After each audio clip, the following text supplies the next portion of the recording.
Good evening, gamers, and welcome back to Hellstormwargaming. My name is Mikey. It's Monday. Thank you so much for tuning in, and we have an exciting stream for you today. We've got lots to talk about. We've got lots to go through. There's been some spicy team championships drama, which is very fun. There's also been the Tacoma Open. We actually watched the final yesterday on stream. It was super fun. We had a great time. If you're part of Boys Club, let me know. Have you come back after Boys Club to continue the hype? It is at Boys Club now, but you can join Boys Club next time. Let me know. Let me know. But we've got an exciting time. We're going to be talking all about terrain in 10th edition. We're going to be talking about World Team Championships drama. Exciting day. But thank you very much for tuning in. I hope you're all really well.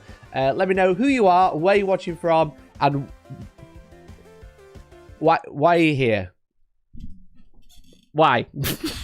Let me know. Let me know. Let me come say hello to everybody in chat. Thank you so much for tuning in. Sorry I'm a little bit late.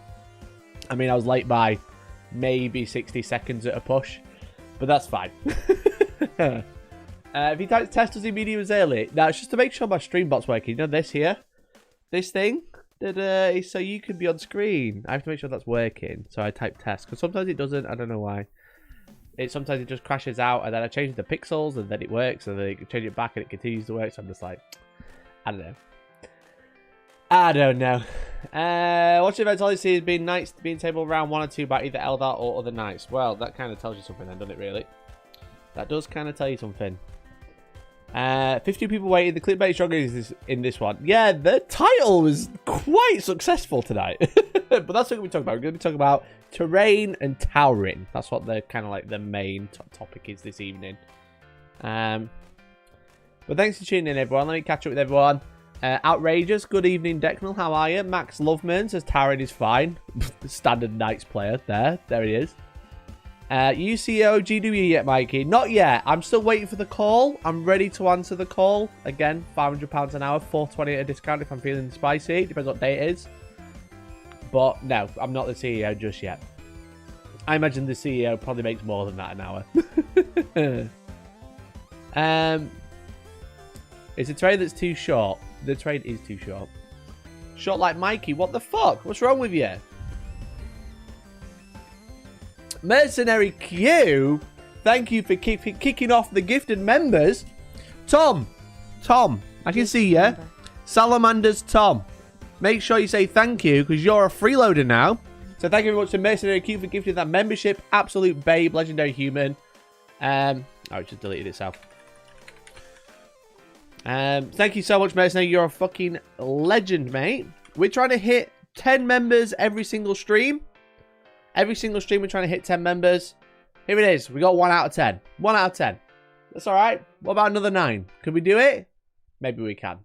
Maybe we can do it. We'll see. Is this on shuffle? Yeah. We shuffled back to the same song. Well done.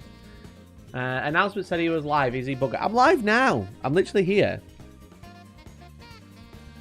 On time, Storm. I am on time. That's it. Don't forget, I'm the king. You're the subjects. Grimgar! Grimgar, you fucking legend. Let's go, Grimgar! With the 5 gifted members. Thank you so much, Grimgar. You're a fucking babe, mate. Mr. Man, Jack Hall, Ellis Priestley. Where's the other 2? Have we run out of people to membership? Oh, there it is. Dan Hatton and Ian, welcome to the freeloaders. Make sure you join the Discord for free. Now you get Discord free for 30 days. Thanks to Grimgar. Grimgar, you're a star, mate. Thank you so much. You and Mercenary Q kicking off the show right. Thank you so much. I really appreciate that. Very, very kind of you. Really appreciate it. Honestly, memberships, super chats and stuff like that, like really make a massive difference. I'll be honest with you guys, it's been a quite scary couple of months because like YouTube ad revenue is like really took a plunder ever since December. It's basically been on a downwards trend. I'm getting the same amount of views, but just like not getting paid the same for it. It's been quite scary. So all like the memberships and stuff like that and the super chats, honestly, you're like the best comfy safety net I could ever ask for. So thank you so much. I really appreciate it. Thank you so much. You are honestly the best. So welcome to the freeloaders, you dirty freeloaders. Make sure you join the Discord for free. You get it free for 30 days. That's what I want to say. You admit you're always late. I'm not always late. Shut up. I'm finally building a Mutalift. About time, Alex. Where's the other 2? Where's the other two, mate?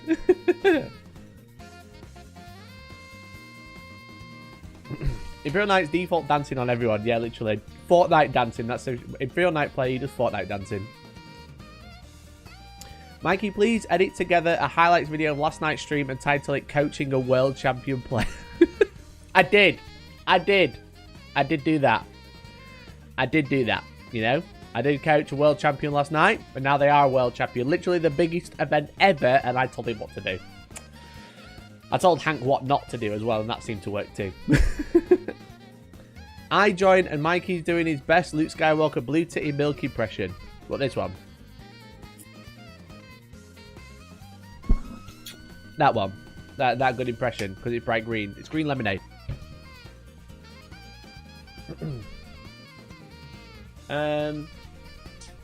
You asked where we watch from and why. Question 1, Norway. Nice. Thanks for watching from Norway. Question 2, to have something in the background while painting. What are you painting? Let me know. Oh, mine's blue now instead of red. That's because you've been subscribed for 2 months. You've been freeloading for 2 months, Mr. Man. You're sneaking in as a freeloader with a blue badge. Most freeloaders have a red badge. Hi, mate. Going to try and get down to that tournament in Newcastle at the end of the month. If I end up there, I'll cheer for you. Excellent, CLG. Be cool to hang out. Got to practice a game against Buddy later tonight. Convinced him to come over to Heat 4 for his second ever event. Let's go. Let's go, Alex. Yeah, we got Heat 4 in August. We've actually got 1 ticket coming back up. There's a refund processing at the minute. We got 1 ticket coming back up in August. If you are interested in attending, there'll be 1 ticket available. Just to let you know.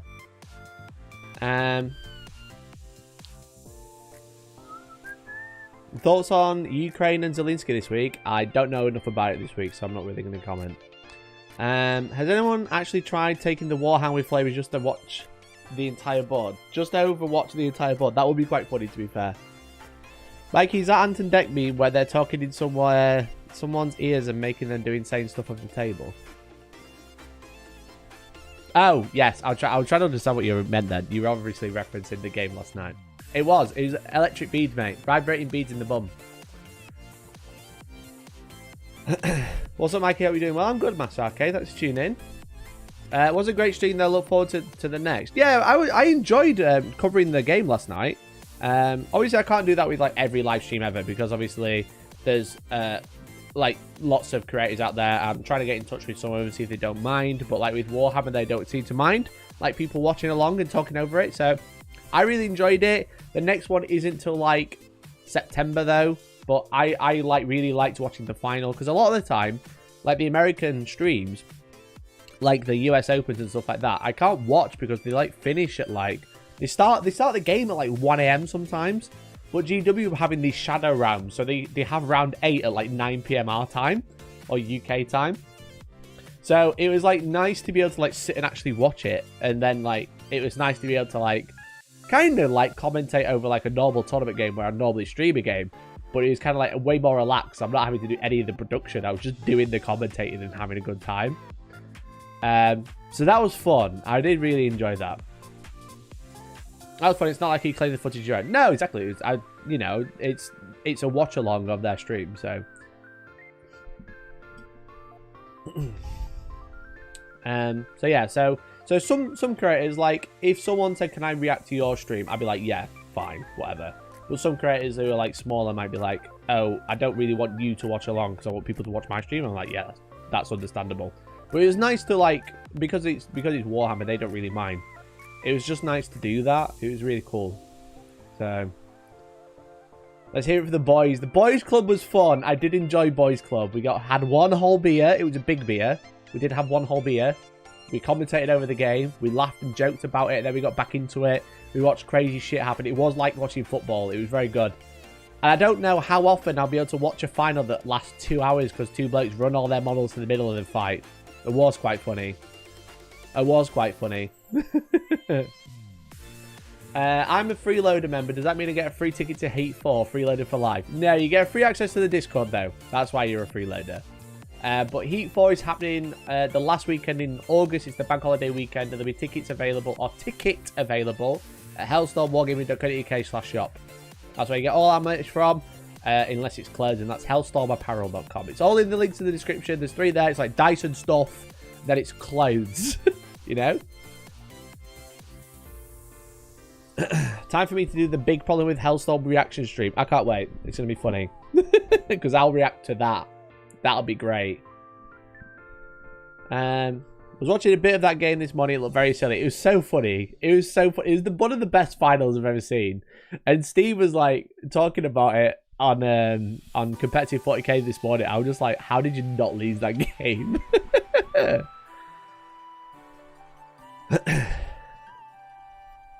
Cheat date you, Mikey. 2.5 hours to drink 1 beer. It was basically 2 pints, okay? I don't really drink either, so I didn't have any other beer. So, I do want to do drunk stream. Like, I was talking about it with Jules from Live and Let's Dice, like a drunk battle report. It was a very scary, fun idea. Scary because it was going to be grim the day after, but also quite funny.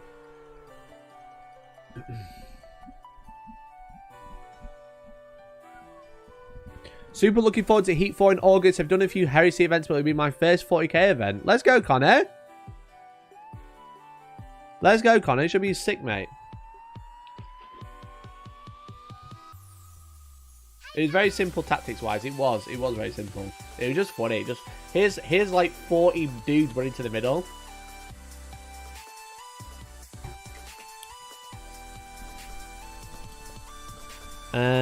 Was it a massive beer or a tiny Mikey? Why is everyone commenting on my size today? I'm 5'11", okay? I'm not 6 foot.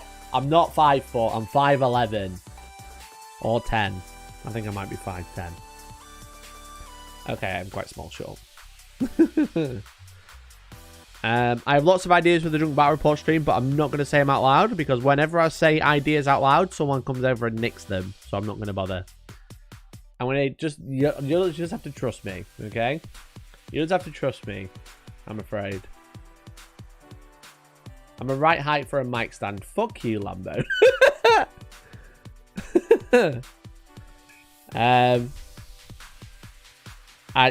Tom, I didn't say any names, but you did. But yeah, it should be quite fun. I'm going to chat to Jules about it. We've got a couple of cool, really cool video ideas. So we'll see. It said nearly 6 foot earlier. Exactly, Des. Exactly. He didn't lose because of luck. He got some good secondary draws and his opponent grew tired very quickly. Yeah, that did feel like how that game went. It's kind of like, I'm going to run to the middle. Okay, you've won the middle. Now I'm going to give up because I'm drawing bad cards. And it was kind of like, you could have done this totally differently, but it was fun.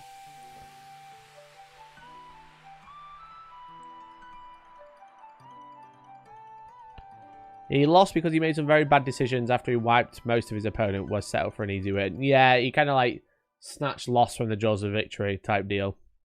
But it was a good game to watch. It was a good game, but I don't know how often we'll get finals like that where it's kind of like a big rugby match in the middle, because it was just crazy.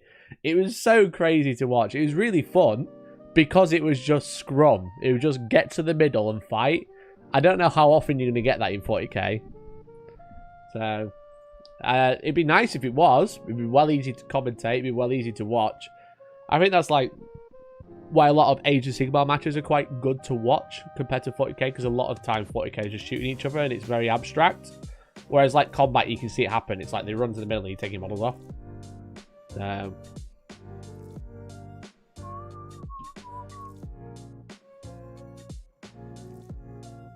two World Eater armies, World Eaters versus Custodies, all that shit. Yeah, just a lot of the time though, combat armies do suck. That's what it feels like in the current meta. Like, combat armies do just kind of suck. The random cards are awful for competitive. That's also true. If you kind of like wipe your opponent turn 1, or like get rid of a lot of their units turn 1, then the secondaries are really hard to score sometimes. Because sometimes like kill a unit on objective, you know. And if you lose a lot of your own assets turn 1, then the cards are really hard to score. So, but that's why there's fixed in there. But I do think the fixed cards are quite limiting. There's obviously 8 of them. Half the deck is fixed objectives that you can choose from. But they are quite limiting. There's not a great deal. There's like behind enemy lines, which is hard to do. There's Engage, which is decent to do. You know, in that game we watched last night, one of the players could have took Engage and probably done quite well with it. Yeah, they're just very limited compared to what we used to for taking fixed secondaries. So, Custodians are a decent combat army. Yeah, Custodians are decent. World Eaters are pretty good, but they're very expensive, so you don't get enough. That's about it. Corn units. Some corn units are quite good. I guess the super tuned melee units, the armies with melee that are based on melee are good at combat. But then the armies that aren't super focused on melee but have good combat units are pretty trash. So, like, I always find like the Dreadnoughts now, the Dreadnoughts with a fist, or the Brutalis and stuff like that. Because again, I'm a Space Marine player. It's kind of like my main focus. Is like the Dreadnoughts just don't hit hard. They get a couple of attacks. They're like 3 damage, but they're only AP2 or something. Oh yeah, some of them sometimes they reroll wounds. The Brutalis only, but they're just pretty lackluster.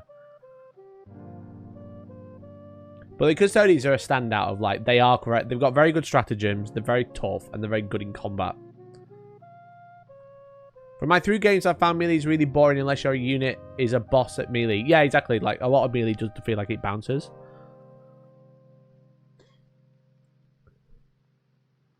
Saying Tyrant is fine, like, tell me you're a Knights player without telling me you're a Knights player. Quite literally, Josh. Quite literally, mate. Also, Josh, I want to say a massive thank you to you because you're always a very big donator, and I just wanted to call that out. You're very kind. You've been very kind recently. I just want to say a massive thank you. Thank you to everyone for all the support. But I just want to say Josh because he keeps coming in and dropping 10 members, and that's quite a lot of money.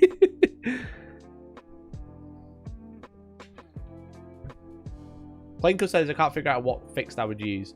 Obviously it's very list dependent. I don't think it's army dependent. I think it's very much list dependent because with Custodians you can take multiple small units and then you take Engage, and that is like one of them. I did it once. I took Assassinate and the vehicle, bring it down against Sisters. That was pretty funny. That's the only time I take Fix, and I maxed them. And I was like, whoa, Fix is so good.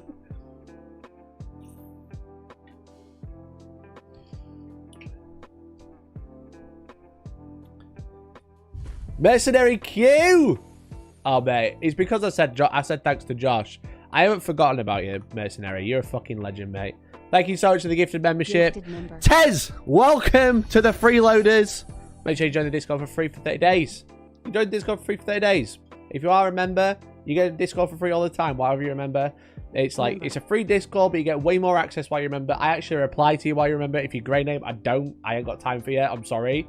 But if you are a member, I do have time for you. If you're a freeloader, I've got time for you for 30 days. Okay? That's how it works. That's how it works. Mercenary, thank you so much for the gifted membership. You're a fucking boy.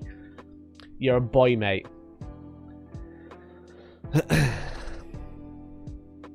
Saying towering is a problem showcases you don't know how to play 40k well enough to adapt. Tiny Traveller has tiny brain. That's what we're saying. See? Grey names. Why do they even bother? I don't care about your opinion, okay? It's dumb. Collectively, as I always say, live chat, okay? Live chat. That's you, okay? Each and every one of you has a valid opinion, but when I read chat, you are a collective. And that grey name collective is dumb. Okay. Not true, you pay attention to the funny grey names. Sometimes I do, okay? Sometimes. If I'm feeling extra spicy, I want you to feel what it's like to be a member. That's all I care about.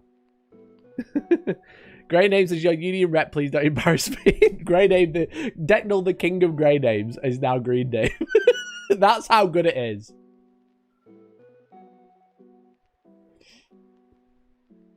I'm dumb and have a green name, no discrimination. Exactly. Everybody's dumb. Collectively, green names are dumb thanks to specs. What was it? What was that something? Someone said something about... I subbed at the exact same time. No, you didn't. Tez, it didn't show up, mate. I'll show you. It didn't come up. You're freeloading now. It's fine. It's okay. Admit you're a freeloader. It's fine. We're all freeloaders, really. What is a Necron blood you're drinking? This is G Fuel. It is green lemonade. It's very tasty.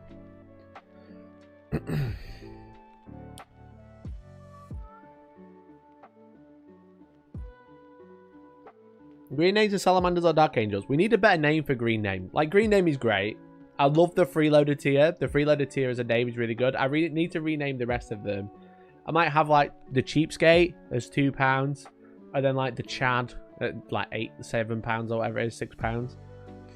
Freeloader tier is a great name for it. I just can't think of anything else. That's why the other ones are just, like, Space Marine related. But freeloader, banging name. Banging name. Bogey Boys. Bogey Boys. Come on now. Come on now, Tom. Right, this is why I come up with the names, Tom. Okay? Listen, go and have a word with yourself. Bogey Boys.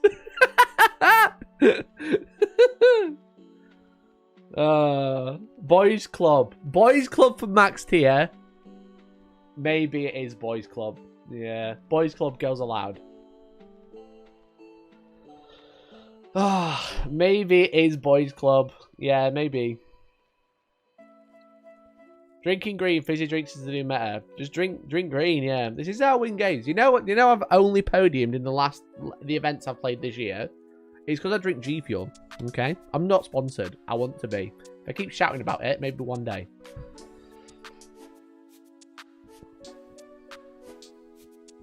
Cheapskate, freeloaders, supporters, big dicks. Yeah, it's true. I don't think I'll be allowed big dicks.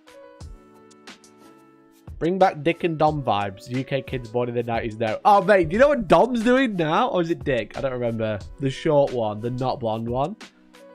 He's just fucking doing, like, housework and, like manual labor on TikTok. Is it Dom? Dick and Dom. Which one's Dom?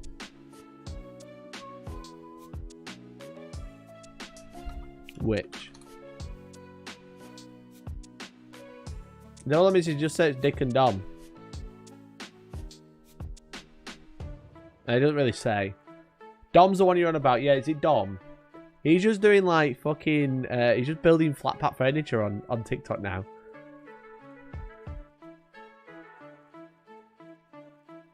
You can get paid to do housework on TikTok. You can get paid to do anything on TikTok, mate. Have you seen the NPC streaming? Have you seen the NPC streaming? It's so bad. Dom does lovely grouting. He does. My bud played against the Titan. Nice. I don't know who it is. I've basically been sent some pictures from Curry from Stat Center. Because they were at the event. So I was like, I need some pictures. Have you got some? They import G Fuel. Yeah. You buy it in tubs, and I only buy it when it's half price. So I can't afford, because then when you buy it at half price, the shipping makes it full price again.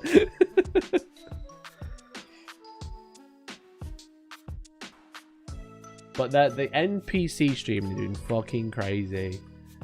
We'll get onto Warhammer soon, I promise. If you're new to the show, thanks very much for tuning in. I really appreciate it. Basically, what happens is I talk shit for the first 30 minutes, then I get into the topic. I'll just put it on Twitter because that's where it was.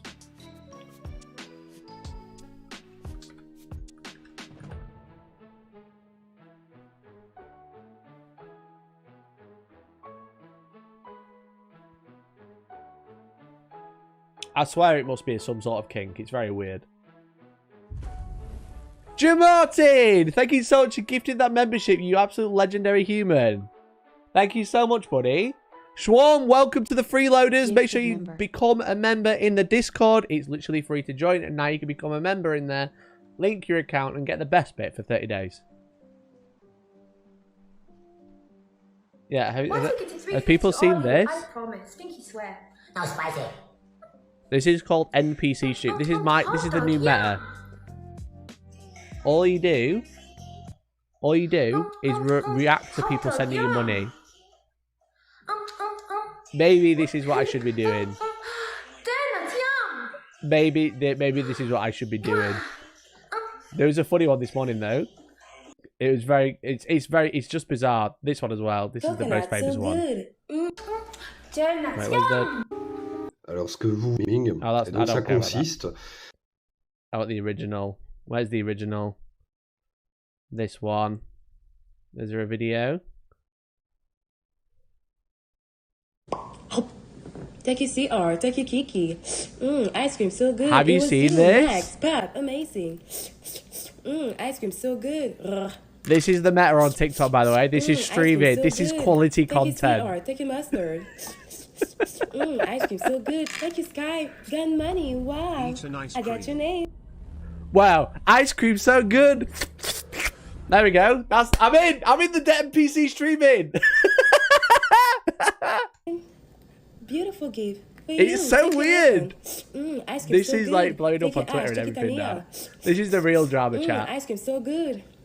Ice cream so good. Yes, do you think, huh? Mate, it's just fucking wild. But I sent one to Georgie this morning. She never responded, but it was fucking hilarious. Let me have a look. One more. It's 20 seconds long. It's 12 seconds long. This is the meta. I love gummies. Big hug. That's a lot of meat. I need to go back to my therapist. That made me fucking howl. Wow, that's a lot of meat. I need to speak to my therapist. Oh, it's so bad. It's so bad. It is honestly awful. Honestly, right, okay. NPC streaming. That's the meta anyway on TikTok. I don't know if you do. Now you do. Oh, ice cream. So good. Do you see some of the comments? No. No. Purely laughing at the raw content.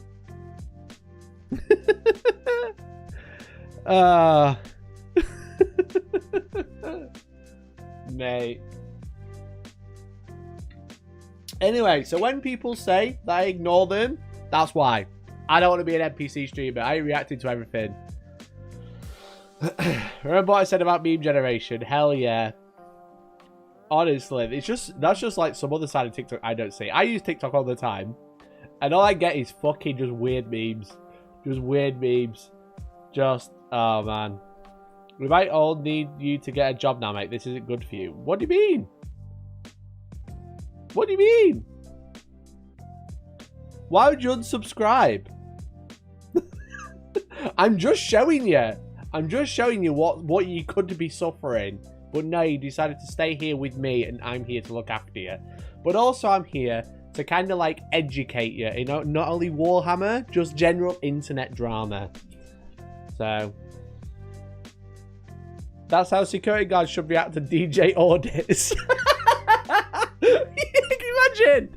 I'm here to inspect your building. Ice cream's so good.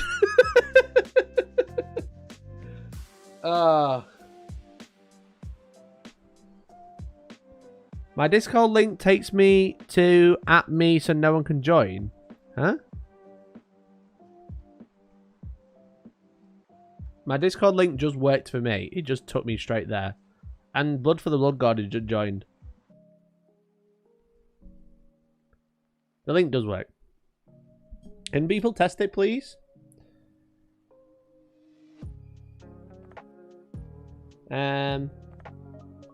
We know what we could be suffering the last time you did that thought face. Oh no. Well, there you go. That's what's happening in the outer world. The outer world of the internet, that's what's happening. NPC streaming. So funny. No, Mikey, we'd rather have our heads in the sand blissfully unaware of this nonsense. I just tell you what's happening on TikTok. That's just what's happening on TikTok and Twitter. You're all caught up now. Hellstormwargaming, we broaden our horizons. Yeah, it's not just about Wargaming, it's just about the internet as a whole, you know? I do try and look after you guys.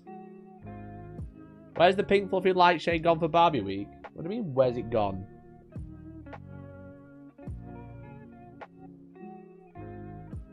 It's there. It's still there, as you can see. I'll stand up. I'll put the light on, shall I? Wait, no. We haven't even hit 10 members. No. No likey, no lighty. Okay? No 10 members, no lighty. There we go. Long live the Barbie shade. I have another 3. I don't know if people to tune in on Wednesday. Steve has decided to order me another 3 for the rest of the house. Okay.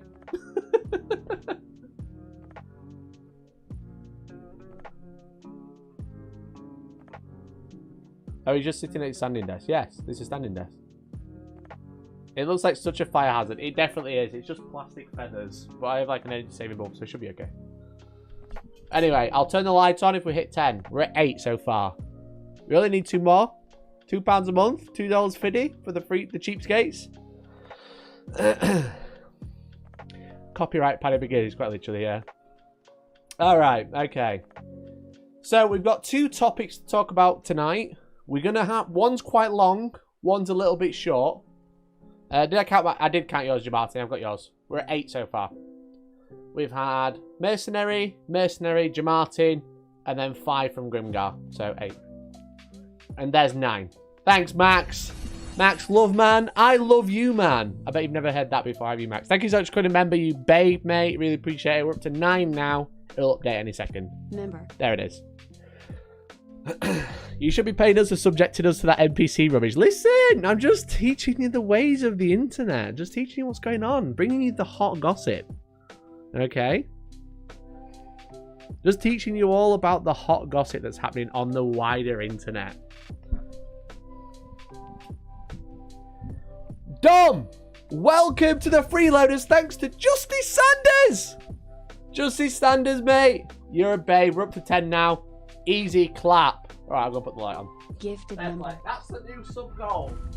Got the pink light. You have to get 10 members. There we go. Look how nice it is in here now. So warm, roomy, cozy. Oh, shit. I could have gone my whole life without seeing that shit. But now you have. Now you have. You're welcome. You know? I need to go see my set therapist. Actually pissing on the floor laughing this morning. Actually PMSL. Quite literally. It was very funny. Jesus, 13 months, Mark. Thank you for being a member for 13 months, mate. Happy year and 1 month. It's our 1 year and 1 month anniversary. Tomorrow it's our 1 year, 1 month and 1 day. At the end of the week, it's 1 year, 1 month, 1 week. And then 1 week, 1 month, 1 year, 1 month, 1 week, 1 day. And then we'll stop counting.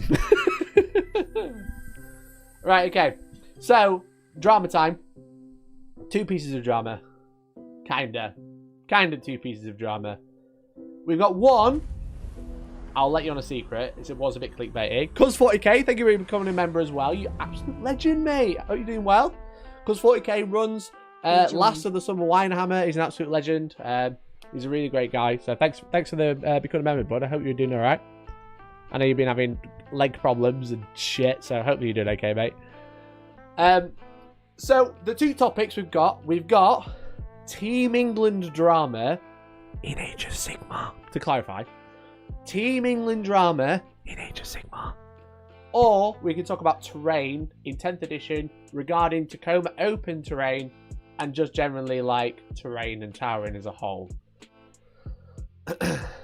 That's the 2 options we've got. So do you want the question is, do you want Team England drama? Okay, it's all over Twitter. Again, you just told me off to tell you about Twitter.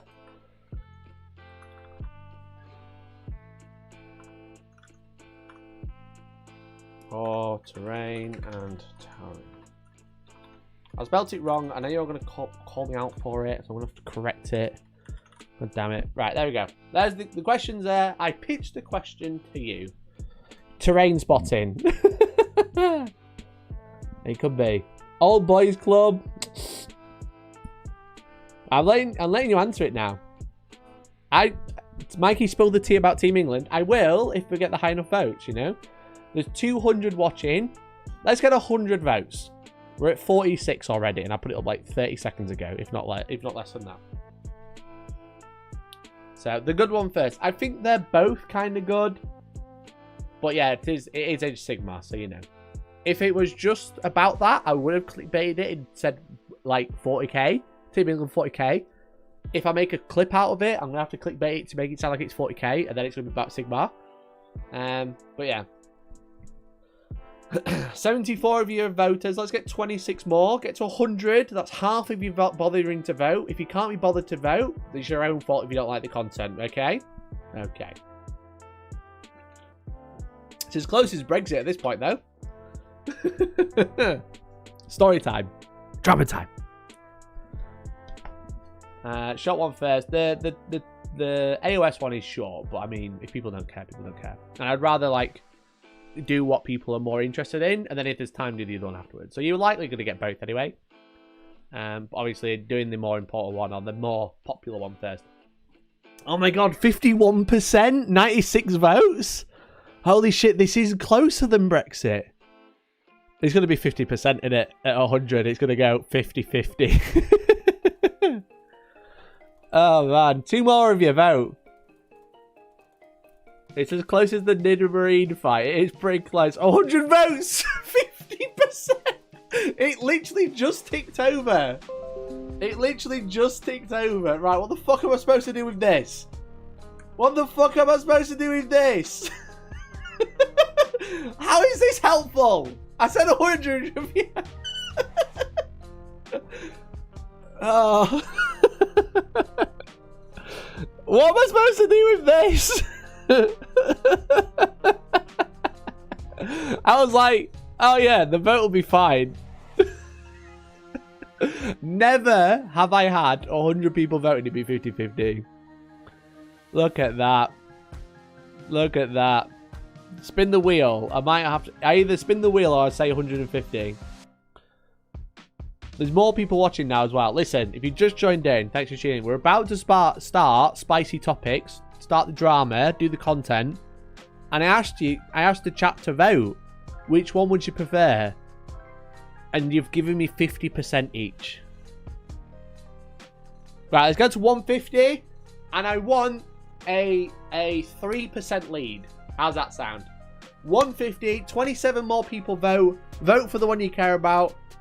And let's do this. 3% lead. I think that's fair. I'm not having it a Brexit lead. 1% over, 2% over. 3% lead. So if you tab it out, tab back in, vote for the content you want, and then tab back out. That's fine. Put me back on mute. Put your paintbrush down a minute. Lick your paint off your brush. Slap one, and then go back to it. Mikey resigned and Tom takes over. That is what normally happens. That is what normally happens. I wasn't expecting. I wasn't expecting a 50% bang on. I was not expecting that whatsoever. Hey, Des, thanks to the 2, mate.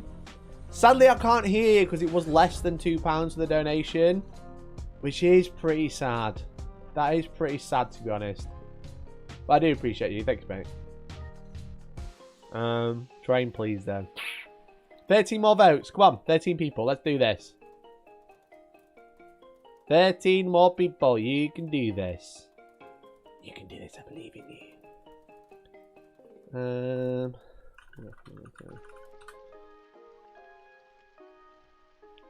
going to pull the vote up so you can see it on screen.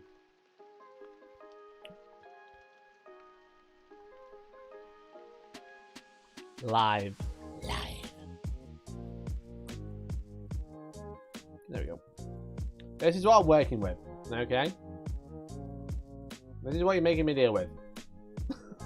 3 people, 2% in it. Never mind the battle for Ogram. This is the real public vote. It is.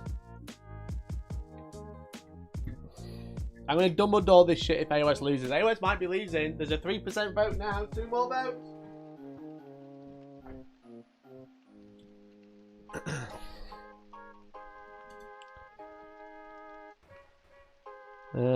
Sorry, I just gotta do something. I'm not looking. It's gonna be exciting.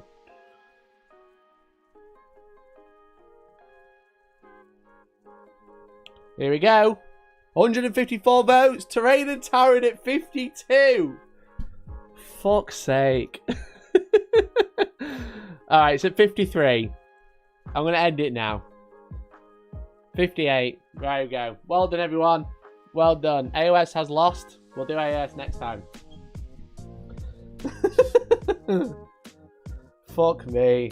Jesus Christ, 160 of you had to vote, and it only just got over 3%. Where's the other 1%? 53 plus 46 is 99. AOS stays losing. We might get to AOS afterwards. Livid, you're not doing AOS drama. That was drama as well. Terrain is just like a conversation about terrain, but here we go. I don't make the rules. I do. 1% of the NPCs. They're too busy talking about licking ice cream, right? The 1%.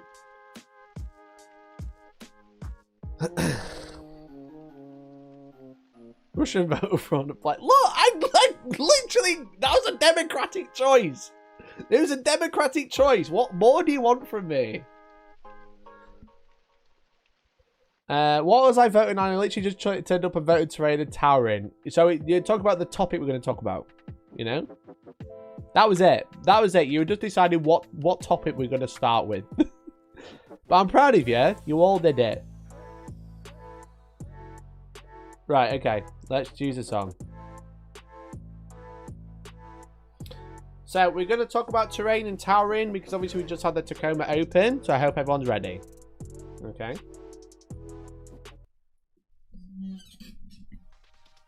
Are you ready? This weekend we saw the Tacoma Open, the first 10th edition GT held by Games Workshop, and I made a couple of videos about this. We did like a cool watch along of the final, and I also did a video about the rules, and we covered it on stream last week. By the way, I stream every single Monday from 7 PM.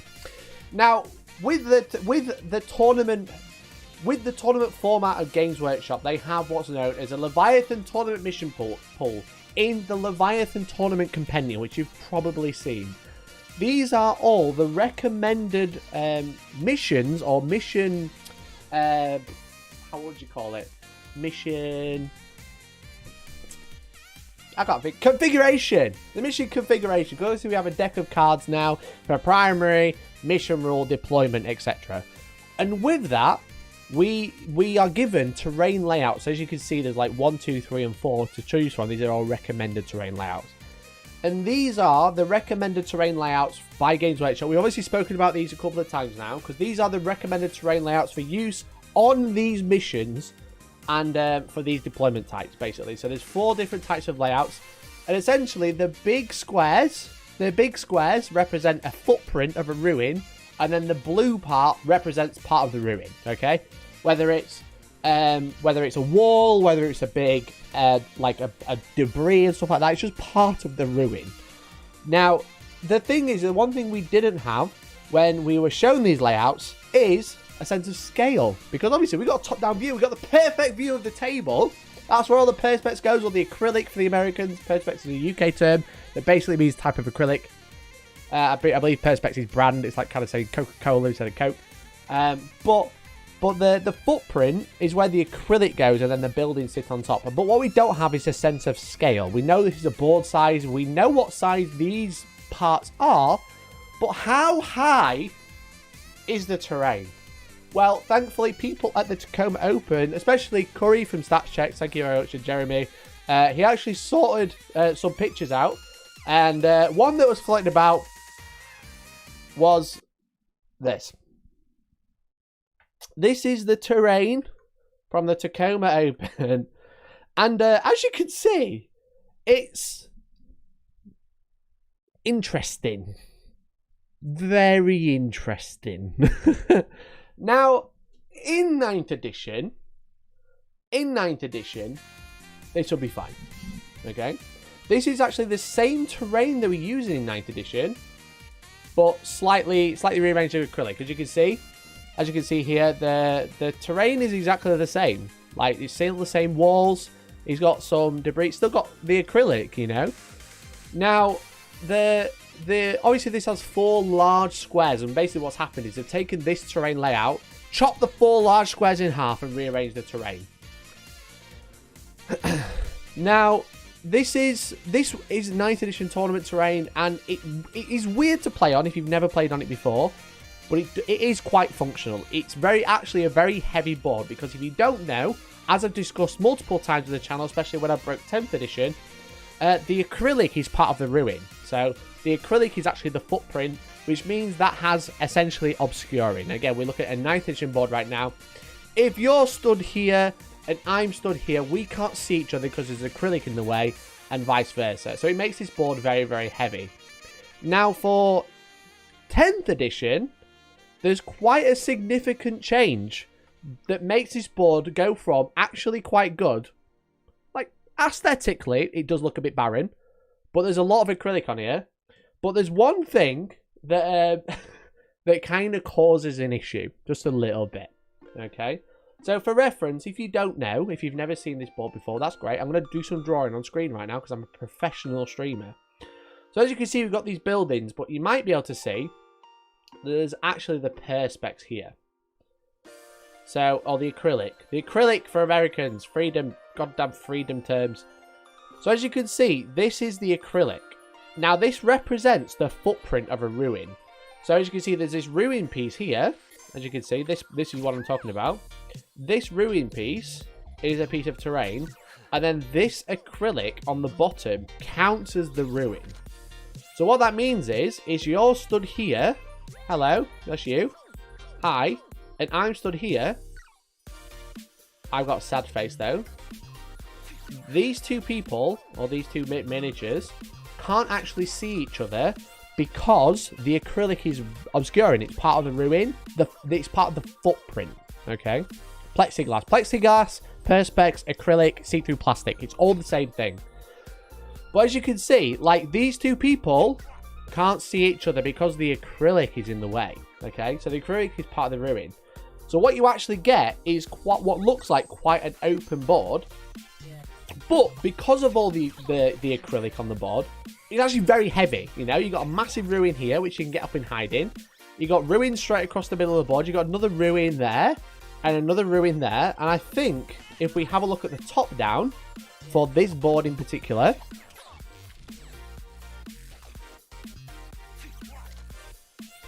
let me just double check which one it's going to be. I need to rub out the screen. Sorry. It's like the is it not that one? It's not that one. It might be that one. It's this one. So this, from this image, what we can work out is actually this is layout 1. So you see you've got two ruins there across the center, which we've got 1, 2. We've got like a ruin and then a tiny ruin next to it, which is this one here, as you can see. So this layout is actually this table. And as you can see, it is quite open. But again, because of the acrylic, it suddenly looks a lot denser. There's actually quite a lot of places to hide, because if you're stood behind here, you can't see through. You know? You can see into, but you can't see all the way through. And another thing that GW do, which isn't fully advertised properly, but they actually block out all the bottom levels. So there's no gaps in these walls. So there's no window there. There's no window there. It is fully blocked. So if you do go into the ruin, it goes back to what it is, rather than the ruin. The perspex or the acrylic is going to give you a cover save, but it doesn't do anything at that point. But the windows aren't physically there. But the problem is Games Workshop have wrote a rule called towering. You know, we know what towering is. It's on Imperial Knights, it's on Wraith Knights, it's on anything that's big and walks. They don't suffer the visibility penalty like every other unit in the game does. So what it goes from is having like all of this, like, you know, all of this blocks line of sight, this blocks line of sight, this blocks line of sight, you know. It suddenly goes from, I'm stood here, I can see basically everywhere because I ignore the obscuring rule from ruins. So these boards suddenly go from actually quite good for combat armies to actually ridiculous because they are so wide open. Now, Imperial Knights didn't make the top 4, but what we can probably deduce from that is either all the Knight players are really shit at Warhammer. That is like one thing we could say. We could say of the like 25-30% of the players, I think it was 77 Knight players at the event, none of them made the top 4, they're all really bad at Warhammer. What we could also deduce is they all hit each other in earlier rounds, which could have happened because there is random pairings. They could have hit each other and taken each other out early on, and Knights v Knights is a first 10 game, you know? So, but the thing is it's not just like one example. It's like every board. Like some of these pictures from Scary as well. But it's like this board, again, this is what the final was played on. Now, again, you can see the perspex. You got one here, and you got one here. So that creates, again, if we say we can't see, draw line of sight through here, there's no sight there. That's really good. As soon as you put a knight here, that is wide open. There is nothing there. You can just shoot straight into the deployment zone. The only place to hide is over here. You know? And it's like this on every single board. Like, there's some really good places to hide in the middle because that's creating a natural U shape, which is good for hiding in, you know? But the problem is, as soon as you deploy anything here, it basically can't hide, you know? Do clear bases as a base model at this tourney? If not, they should. Do clear bases count as a base model at this tourney? If not, they should. I think they do. And yeah, I'm just going to go through the examples, then I'll catch up with chat. But I like this terrain. But the problem is towering. Look, this player can't hide anything on this board. Now, yeah, he's using a really ridiculous spam tanks list. But he can't actually hide from this Imperial Knights player whatsoever. Like, there's nowhere to hide. I believe this is deployment. He's gone for the shortest route and the tanks have deployed as far away as possible. But as you can see, all this acrylic here is obscuring, but it's just not going to get involved in this game. And this is a great example as well. Like, the Warhound, it's 1100 points, by the way, is so tall it can just see over the terrain physically. So it can just shoot. So it's very interesting because, like, I think the terrain, like, using the acrylic as part of the footprint is totally fine when everything suffers obscuring, you know? Everything can't see through there. But I think because of added towering as to be able to ignore essentially obscuring, it creates very skewed tables where this goes from, actually, that's quite a heavy, dense board because all of this blocks line of sight because it's all on a base look. You know, all of this blocks line of sight to the center to a point where, oh, I've got this one tiny building here and a building here I can't deploy. And these walls do nothing in the game. And then knights can just walk over and shoot me. And again, these are from Scary, these pictures. Like it's just, as soon as you go, okay, I can see through the acrylic, it's suddenly a wide open board. There's nothing there, you know? Another example here. Again, look at that, straight through. There's one place to hide in your deployment zone. It's quite a large building in that one, in fairness, but as soon as you're trying to move out, it's just a death box, you know? And again, this isn't just like one table. This is every single table at the event. And again, don't get me wrong, you know? I've played Games Workshop type terrain a lot, okay? Because I run it at my own events. This is great until you go, but towering can see through. Now, they can't physically see through walls, but the acrylic, what that does is goes from a little wall or a little engine stack on a base to this entire square blocks line of sight you can't see through. But with towering, you can. And that's a problem because it's going to create, like these ones, look at these ones, there's nothing on them. Again, that might be the players that set that up, whatever, it doesn't matter. Maybe you should have put, like, maybe these stacks on there. If there's knights there, there's literally nothing there stopping them seeing through.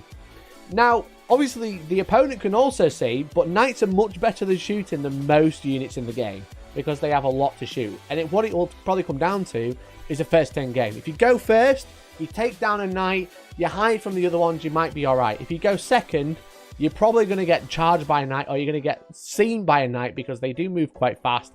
They're going to be able to get the angle on you quite a lot. And you're going to have a bad time.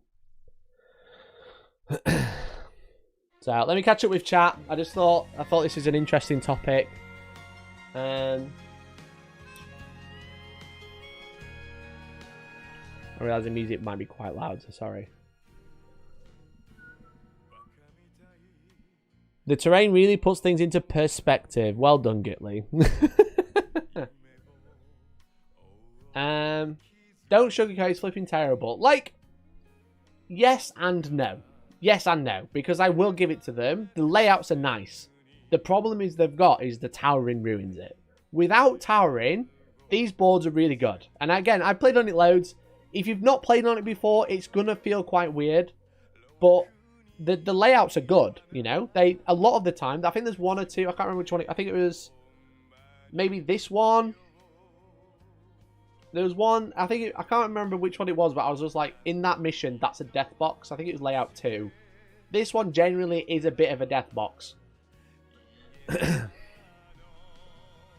I hate this base terrain crap. The game is written with base terrain in mind, you know? They've gone, work out the footprint of the terrain. No. No, they can't. No, they can't. What's it? This is Bakabatai. No, we use significantly better terrain in the EU. This is Warhammer World terrain now, so if you play at Warhammer World, you should expect to play on this type of terrain. I'm actually going to their event in August, and that is what I've been told to expect. So this is Games Workshop official tournament terrain now. And to a point, guys, to a point, it is so official. It is so Games Workshop official. Trying to find it on another one. I know I saw one on loads of it. Was it this one? This one. It is so official. Can you see that?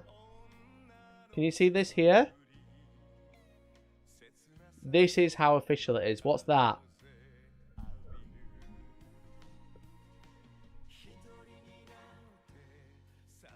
Yes, that is the Games Workshop Warhammer Events logo. This is how official this terrain is. They have branded Perspex. They have branded it. That's how official this terrain is for Games Workshop events. You can see it on this one as well. This is what I was sent on Friday. There's the logo there. The logo's there. I don't think there's any more. So I imagine Games Workshop are probably going to be selling this terrain at events soon. That's what I imagine. I can see that happening. They kind of go, hey guys, here's our tournament. You like our terrain? Here's a pack of Perspex to take home yourself, you know? For money, obviously. Which is fine. But just to like clarify, because people, again, on this video, the video did really, it's like 30,000 views or something now. A lot of people are just telling me I'm wrong about the kitchen roll situation. Obviously, the kitchen roll is a bit of a meme. It's very funny. And people are saying like, why is the kitchen roll or the acrylic or the base so big compared to the terrain? Hey, cheers, Dr. Goblin. Thanks, mate. I'll try and check that out for sure. But like a bunch of comments were like, why is the terrain footprint so big compared to the piece of terrain? And I kind of said, that's quite how it's going to be. This is like these are like all prime examples of me being right. That's why I love it. Look at this one, you know? I think that's the wrong terrain piece there. Maybe? Which layout is this one? Let me work it out. So 2 big, 1 big there. So 2 big in the corner. I think they've got that layout wrong. Let's have a look. Yeah, they've got that layout wrong. The Blood Angels one. That's supposed to be a small piece there. But that's just kind of a funny one. But like, look at the again. These are by Scary. Like the acrylic is just massive compared to the building. You know, some of it isn't. Don't get me wrong, but some of it is. Like this one, it's just dwarfed by the footprint. Another logo there, as you can see. Very clear picture of the Warhammer Events logo. Like, these buildings in the middle, they are dwarfed by the footprint. And using footprints is totally fine. But it's just like, as soon as there's something ignores the footprint, you've got a bit of a problem. The good thing about having footprints this big is something that doesn't ignore. It's very easy to get your model wholly within the terrain piece. You're going to be able to get a repulsor there, you know, to be able to see through the terrain. Because as we mentioned, as like the designer's commentary, let me just pull the designer's commentary up.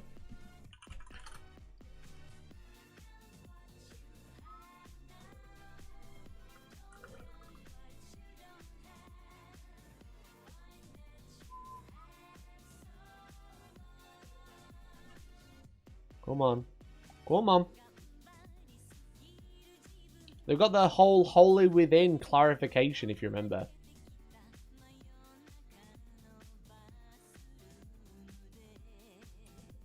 So just for clarification, like, this is the footprint of the ruin. Now pretend this is acrylic, okay? So if you're partially within, you can see through, but this repulsor can't see all the way through. The repulsor can only see when it's wholly within the ruin. Now it can see through.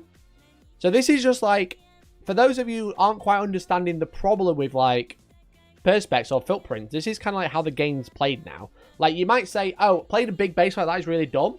And I agree, I don't like the rule, but they are the rules. Like the only way that this tank can see through this obscuring building is by being wholly within, you know? So it can't see straight through there.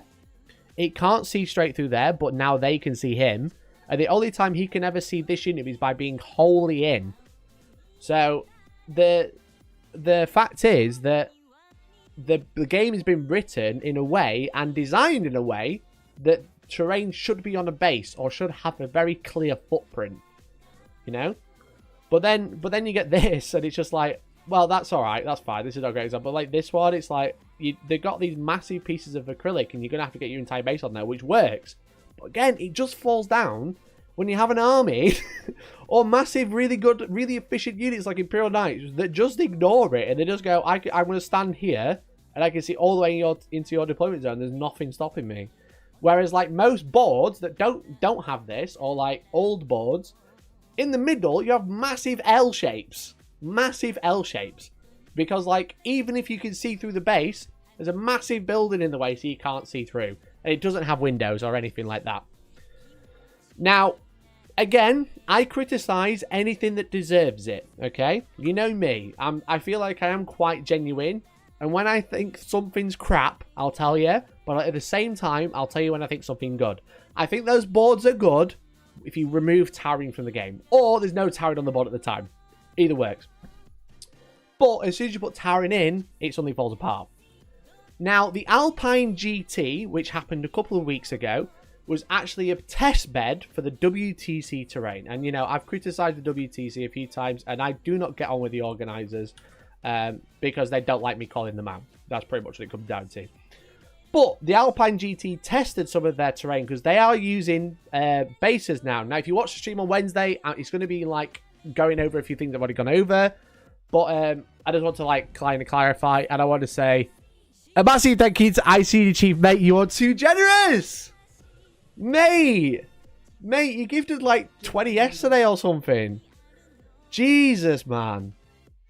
Jesus Christ. ICD Chief, thank you so very much to the 5 members, mate. You are a babe. Welcome to the freeloaders. If you're a freeloader now, you can join the Discord free for 30 days. It's free anyway, but you get the best bit for 30 days for free now. Gately Gaming, 12 Hassler, Simon, David, or Davo222, and Martin Hansen. Make sure you say thank you to ICD Chief. Mate, you're a fucking star, mate. I really appreciate you. You're a legend. You're a legend, mate. Thank you. So welcome to the freeloaders. You also support the channel like ICD just did. You can become a member for as little as £2. Or you can become a member, and if you're already a member, you can give someone else a member, let them be a fat freeloader. They get a Discord for free for 30 days. You get behind the scenes, you get to chat to me. It's great. It's great. It's all good. It's all good. So anyway, so the WTC has been testing out these types of terrain. Now, these are buildings on bases, just like Games Workshop, you know? They're using like the plastic card stuff. It's fine. It works. It's totally functional. But as you can see, there's only 3 types of terrain. They're actually using ruins and they're using crates. Now, the ruins, there's 2 types, obviously 2 different colours. So the ruins, as you can see, you've got 1 container or 2 containers. Depending on what colour it is, that's how high it's stacked. But as you can see for the terrain, like the bigger ruins, or like these, oh sorry, these ones, this is what we're looking at. They've got 2 stack or 3 stack. They're using a similar colour coding system. But as you can see, 3-story ruin, these are like 9-10 inches high, and then these ones are 5 inches high, and they're blocking out the bottom level. So what you see is actually these buildings, if there's towering on this board, then they can see through the bases, but these are 10 inches high, like 10 inches. A knight can't see over them. They might even be higher. Let me have a, they might have the measurements actually. I think it's 10. 9.5. Close enough. That'll do.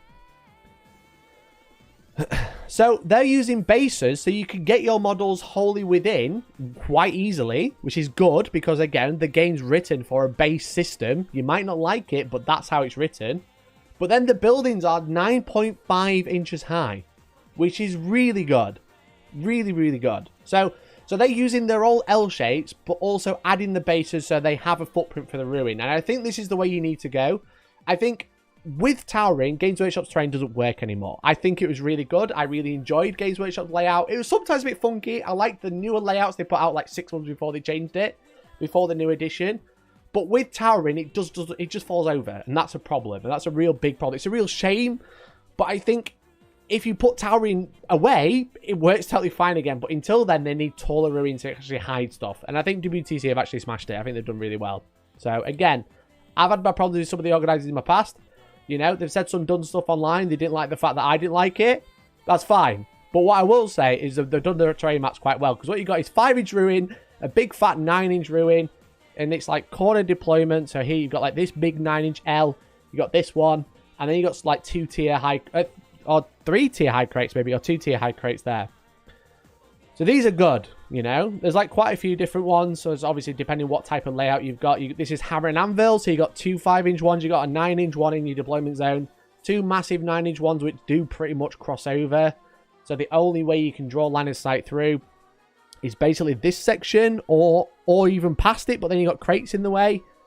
So the only way you're going to draw line of sight from the deployment zone is straight through there. And then you've got this block in it because that's blocked line of sight. It's not very high, but you have this big as well.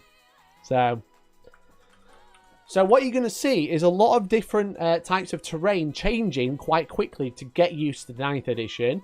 And I think this is probably a better way to go where you have massive buildings on a base. You can't just put a small building on a base now and say it's obscuring so it works.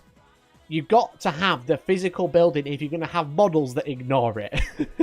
Can you get a link to that PDF? Yeah, sure. So this is this is from the Alpine Cup, and I think Kev, one of the organisers, he's a legend. Kev Israeli. He's great. And the terrain he's got is really good. I believe it's the WTC beta test essentially, but yeah, that's good terrain. That's really good terrain. Now, if you already got WTC terrain, doesn't mean you need to go buy bases. But, you know, you can't win them all. I made those maps. Hey, Pizza Guy, how you doing, buddy? Thanks for tuning in. A great person. One of the people who don't hate me. So let's catch up with chat.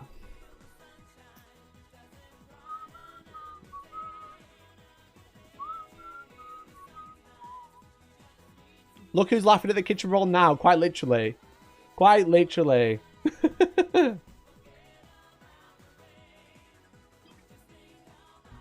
Any tips on buying and working acrylic sheets, please? Just literally search acrylic. And you'll be able to buy it. Custom cut. That's what I did. Get rid of verticality. Wargaming World isn't ready for it. We play 2D from now on. The thing is I love Imperial Knights and I love like the varied aspects we have of like the game where we can have all these cool different types of units. But the problem is you've wrote a game with obscurity in mind and then go, actually, we're not going to use it, and then not updated the tables either. Great for me, because I don't need to update my tables either, because I have all this terrain already, and it's literally the acrylic that's been rearranged. It just doesn't work. It just doesn't work if you put Knights on the board. And no, Knights didn't make the top 4. Does that mean your terrain works fine? No. There are so many variables why they didn't win. They might have drawn bad cards. They might have hit a perfect matchup where they really struggled. Crackbone, welcome to the membership. Thank you so much, you fucking boy. They might have hit the perfect anti-matchup. But you know what did happen? Those Knights players went against players that couldn't hide from them, and they lost games because they literally said, well, the terrain's not doing anything for me. And that is what's called a feels bad. The Knights players might not have won, but you got to think about the other 7 games they played throughout the event. So, if anyone thinks otherwise, they're being dumb. Being very dumb. But anyway, Crackbone, thank you very much for coming to member. You're absolute babe. We talk about terrain or pegging, 2 massive 9-inch ones. Can Amble move through the terrain? No, Organ. No, Ambles aren't real. Actually, I do wonder what if Tyrant granted lone operative to both models if separated by line of sight blocking terrain probably requires refinement. I think they just need to either towering being able to ignore it, or change ruins completely, you know? Make them infinitely high. I don't know. You can only see through the windows. I don't know.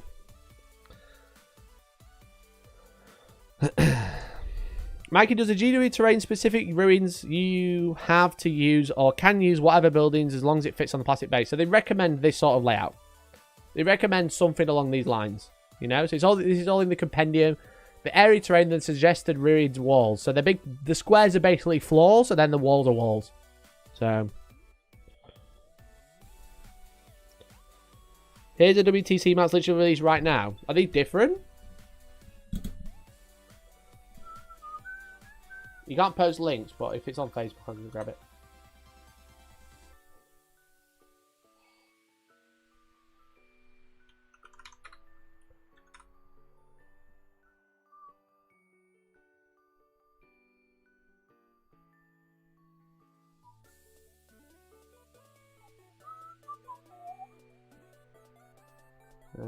Terrain maps last updated in March. Check WTC Discord. I don't know if I'm in that. I don't think I'm in the WTC Discord.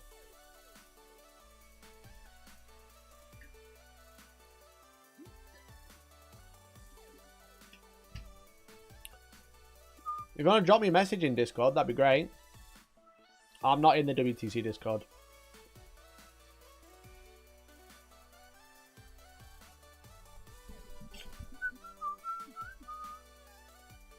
Hello? You need the charger? Oh dear. Sorry, I'm going a second. You're alright. I'm literally looking for a link anyway. Is that boring bit? You know what I mean? Looking for a link. I was hoping you weren't in like the middle of Mid-speech. Yeah. The host is here. She is. She's trying to get a laptop charger. Are you struggling? You found it. Where am I? That's literally on screen. I got Discord in the way. Great job. I am editing my podcast, and there is a section where Matt made one flippant remark about Taylor Swift, and I said, I will rip your throat out with my teeth and gargle with your blood. Nice. It's compelling stuff. That sounds fun. So compelling you drained the battery. Yes. I'm surprised you didn't take the charger Hello, earlier. team! More Swift lore. Well, I'm currently mid One Direction lore. Oh, thank you so much, guys. It was the best day ever getting tickets. Sent me a PM on Discord. Me? Or No, Mikey? me. Okay, I was like, about Probably Taylor me. Swift. Link to podcast. Yes, it's called Dead Dove, a fan fiction podcast. It is on Spotify, and it is on Apple Podcasts as well. It's all about fan fiction. There you go. Now you've done your free plug. People are talking to me. No one wants to hear about what you have to say. Literally everyone is here to hear what I have to say. Is Mikey going to Taylor with me? He's not. I'm going with Heather, my best friend. Do you like ice cream, nom nom? Yes. No, I've been showing the NPC streaming. Ice cream so good. Yeah, ice cream's so good. Yes. So Taylor Swift is possibly the most popular human in the world, as she should be, as is her right. This is boring. I'm gonna go finish mine. Cool. Have fun. I've got the new WTC maps that aren't out yet. So I'm gonna look at them. Because Pizza Guardian was a legend and sent them through because he drew them. King shit. I love that for you. How do I feel about Ambles? How do I feel about Ambles? No. What is that? No. Who is she? No. No one in Warhammer has a girlfriend. She's a paid actress. It's true. Not paid enough. That's why you're only here for like 20 seconds at a time. Yeah. You're very expensive. I am. It's been said. It hasn't. Anyway, have fun. Bye, angels. Have fun. We've got the new map pack now. Thank you, Pizza Guardian, for the new map pack. So as you can see, these are the new WTC map packs. Now, I haven't had any time to analyze these, but it looks like a very similar system. It has the bases, it has the ruins. The ruins are exactly the same. Again, 9 inches high. These grey ones are 5 inches with no windows in the bottom. This one's interesting. Look at the state of that. Look how close they are. So these are the new WTC maps. And again, I will say, I criticize things when they deserve it, but when things are good, I do come out and say they are good. The maps are usually pretty good. I've never seen these before. I've had no chance to analyze them. I can't remember all the deployment names. So I'm trying to work it out as I scroll. Hammer and Anvil, I know that one. That's a good deployment. Look, you've got your big L there. You've got another L there. Take the L, lol. And then you've got the 5 inches going straight through the middle. Now, in the middle, there's not a great deal to hide from towering, because obviously these are all very kind of small. So that's interesting. That's an interesting take. But the fact that you've got these two to play with is quite nice. They're terrible for guard. Why? Why guard in particular? Because of the tanks?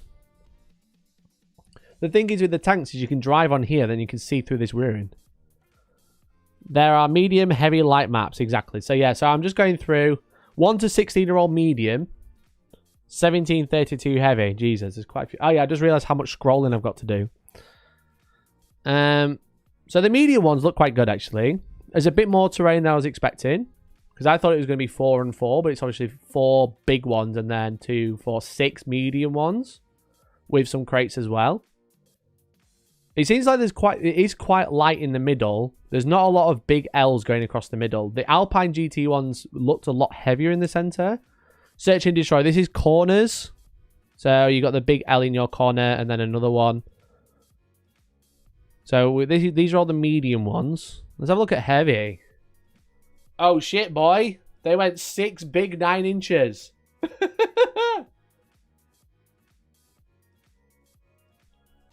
I just prepared. They're not 12 by 9, they're 12 by 6.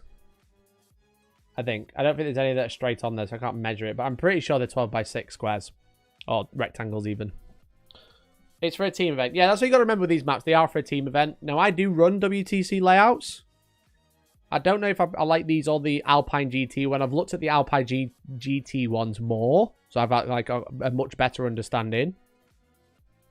6 big by 9 inches, exactly. So I wonder. Well, let's have a look at the light ones. Where's light? 33. The ones on the previous tournament were 12 by 9. Now they're 12 by 6, buddy.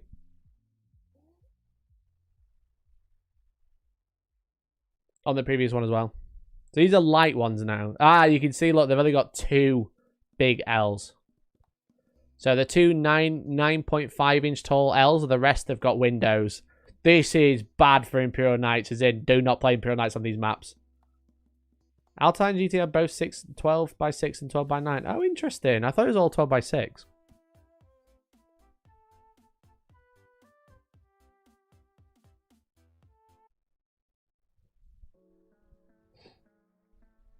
Yeah, these light ones look awful. But obviously, this is a team event. You're not going to be, like, choosing one of these. You're probably more like, if you're going to play on this type of terrain in the singles, you're probably going to be playing on medium.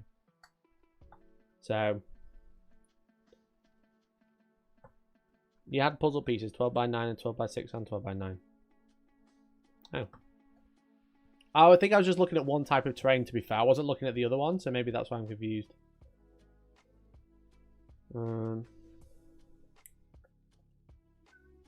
Because these both are 12 by 6. So I think this one is 12 by 9. I wasn't looking at those maps, I was only looking at the first ones. Purely because this is the type of terrain I'm used to.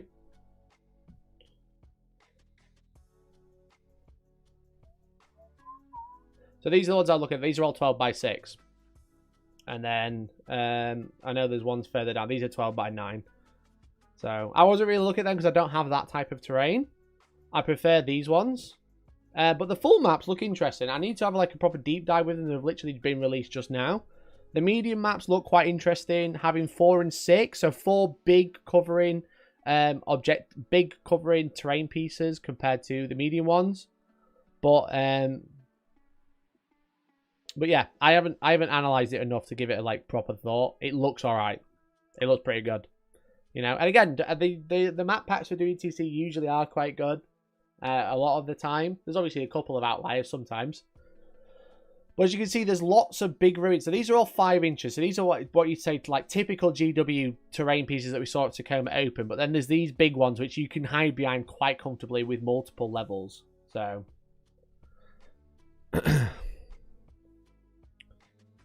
when will this be released to public? I think it's out now. Imagine setting this up pure tiers. Once you've got the bases down, it's fine. Mikey wants a deep dive on all those 9.5 inches. It's true. I want to get a proper deep dive on these 9 inches.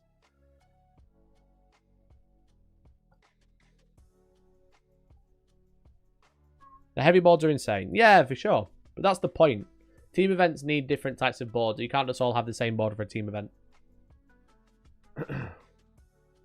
At least publicly 15 minutes, Mikey just got lucky. They're fair play. What's the inch between the terrain pieces? You can kind of count the squares if you want to like have a deep dive, because all these squares are inches. So that's something 0.5, 1, 2, 3, 4 inches apart. So they're all going to be about 4 inches, just so like knights and stuff can actually get through. As much as we don't like towering, we don't want them to not be able to move. So they're going to be at least 4 inches in a lot of cases. So it looks quite interesting. I'll do a deep dive and I'll probably go through that one Wednesday to give it like a proper good look through. But what all I'm saying is when you've got these tall ruins on bases, it makes a big difference compared to something like this, because this is just wide open, you know. Is there a link to this PDF on WTC website, mate? I can post a link in chat, but it's not my link. It's just been sent to me from them.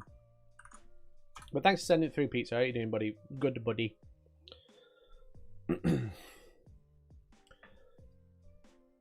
But that's it. That's what we've got to kind of consider now, is if we're going to use these footprints for terrain, this terrain probably isn't good enough for it anymore. Whether the Games Workshop are going to change the terrain, or they're going to change the rules of the game to make the terrain better, either way it's going to be great. Either way it's a good idea, but I don't think in its current form it's going to work very well. You know?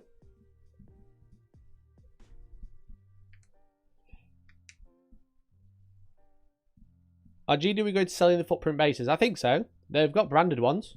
As we've gone over, we've got like branded perspex there.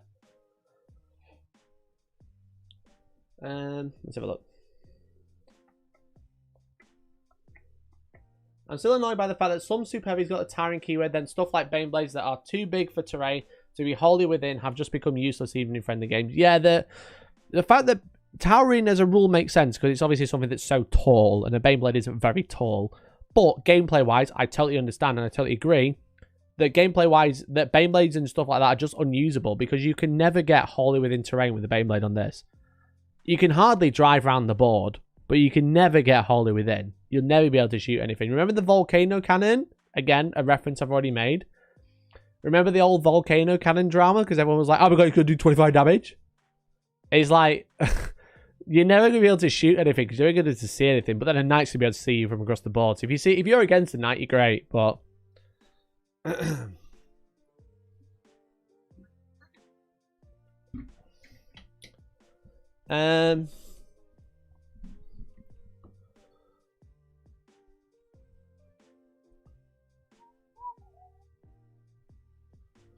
just let towering shoot through ruins when within instead of wholly within. That'd be a good change, David. That'd be a nice change for it, where if you said towering it doesn't have to be wholly within. That would work. I think the 9th edition, where knights could be seen but the knights couldn't see you, was really shit. And it just meant knights were unplayable. But now we've gone to both can see each other, but then there's no terrain across the board. I think knights should just suffer from obscuring as well. You know? I think knights should just be like, oh yeah, they can't see throughout stuff either. I think towering as a rule just needs to be removing. Because I think being able to hide a knight is actually, you know, fairly alright. Because then what that does, it just creates where you don't get feel bad moments where knights can be seen but can't shoot back. But you also don't get the opposite way, where it's knights can see everything and you've got to go first to win.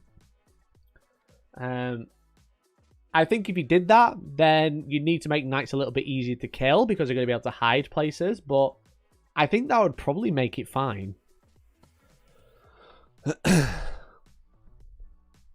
I don't think they release size for the footprints, but they're going to start selling them. They'd have to release the dimensions. So it's 2 10x5s, it's 6 12x6, and 4 6x4. So,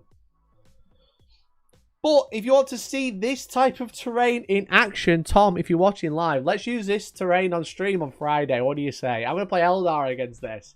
I'm going to show you how this terrain's shit by playing against Wraith Knights. You know?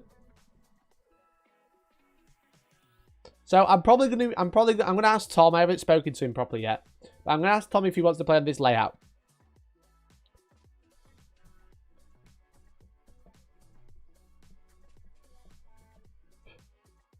We Knight suffered for a long time being shot with nowhere to hide or shoot back. Let's get at least 6 months of shooting everyone, then change it. See, I see that sort of man. No, I'm not now, Groves Russell. Just so you know, you are a grey name. You should be a member, but I'm not picking on you in particular with this comment. But the ideology that we have in 40k is, oh, I was really shit, so I should be broken for a bit. And that's just really bad. Everything should just be balanced. And that should be the thing we're looking for.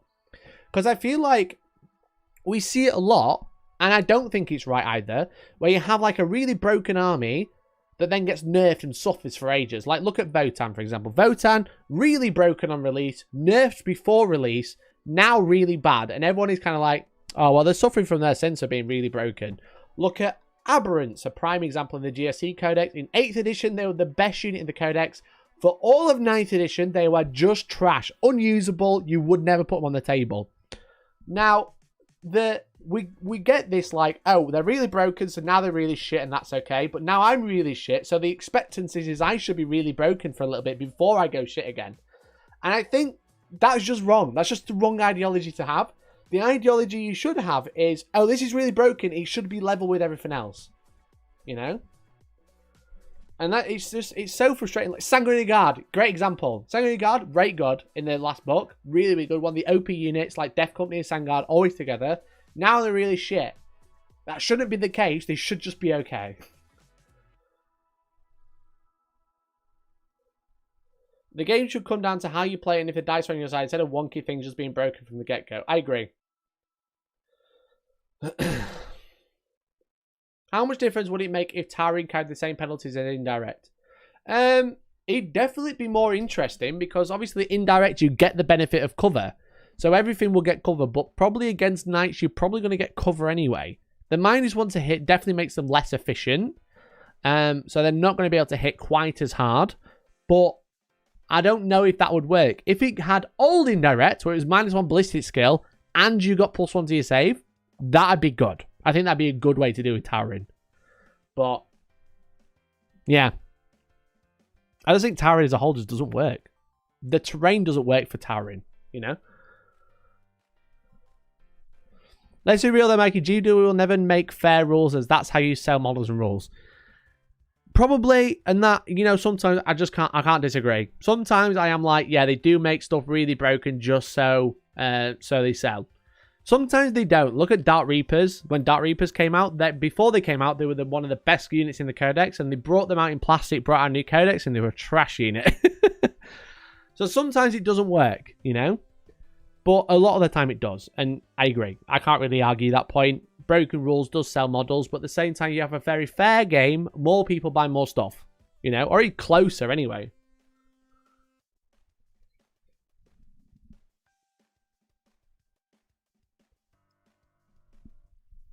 -1 to hit, -1 to wound for Towering while shooting through terrain. Maybe. I don't know what the fix is. We could speculate what's the best fix. Either stop it, get rid of Towering, stop it ignoring terrain, or you have a severe penalty. That's probably the only thing we've got, you know?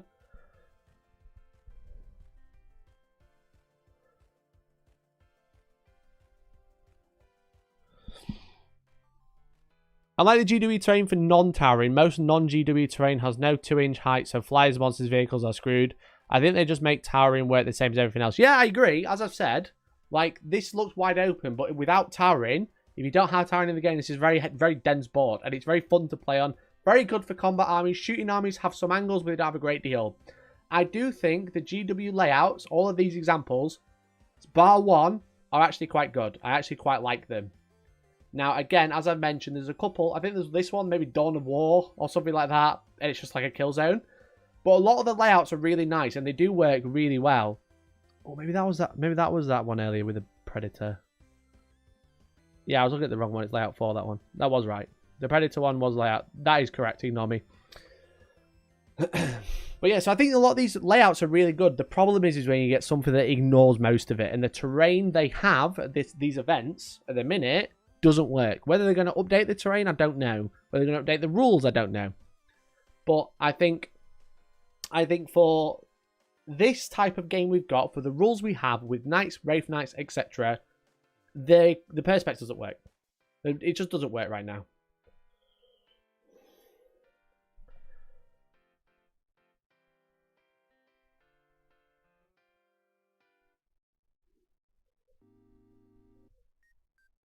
Penalty would have to go both ways, shooting at and shooting from. No, I agree. I just don't think they should. I don't think they should be able to shoot each other. I think Knights should just be, you know, they should just work the same way as every other unit.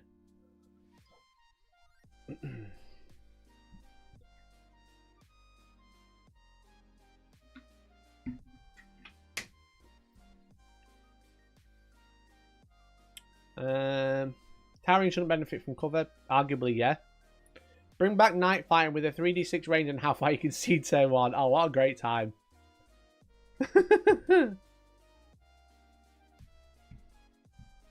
I agreed, was lame in 9th, overboard in 10th. It was, mate. I agree.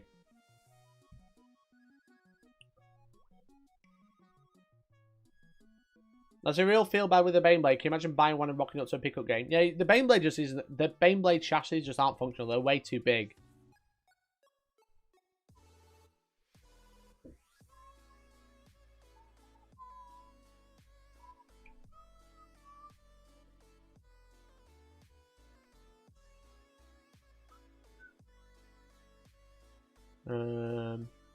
Just catching up, talking about the team event, talking about team tables, that's fine. Again, I'll have a proper deep dive of the WTT maps and try and go over them Wednesday.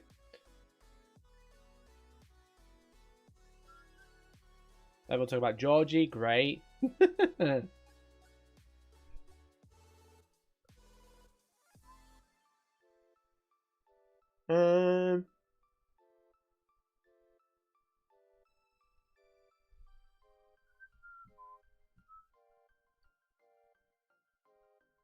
Do you think the points increase to all tower units and compensate for rules terrain? No, mate. I don't think so.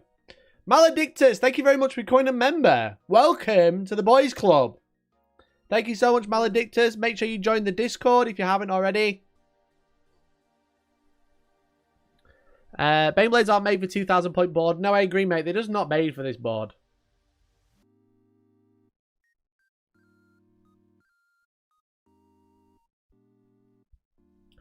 Surely Eldar should be fixed before towering. Make Fate dies 1 per phase. Didn't fix Eldar being OP. No, Eldar are still really broken, but they should do it all at the same time. We're hopefully going to be getting a big FAQ at the end of the month. There's still 2 weeks. That's the problem. There's still 2 weeks away before they're going to fix half the game, by the sounds of it. Whether they fix half the game, I don't know. We are just kind of hoping at this point. But there's no like clarification what they're going to be fixing, what they're going to be changing. But I suppose there's a big FAQ at the end of the month. Maybe the big FAQ / errata is just kind of updating the shit that they got wrong the first time round. Like, master strategist for Grey Knights being once a battle when everyone else's grand strategist is every battle round and stuff like that. Giving Chaos Rhinos firing deck, you know? Giving stuff back, things that they don't have that they should have. I don't know. I think they should dump the footprint bases and just rule that if your base is touching the terrain, you are in the terrain and can shoot out of it. I was initially like that. I think it works kind of well, but not for Baneblades. Not for stupidly big stuff.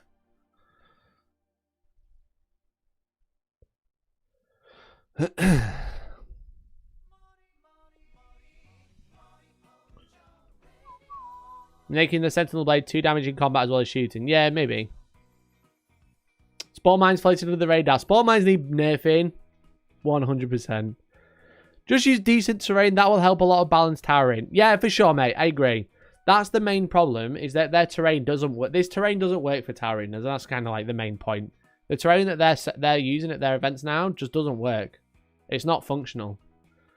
So, it's annoying because it'd be nice just to have like, oh yeah, it's 10th edition, here's a terrain that works. But I think what they're actually going to take away is that like, oh, Knights didn't make to the top 4, so they're actually okay. The terrain's great. My terrain's fine. That's probably what the consensus was.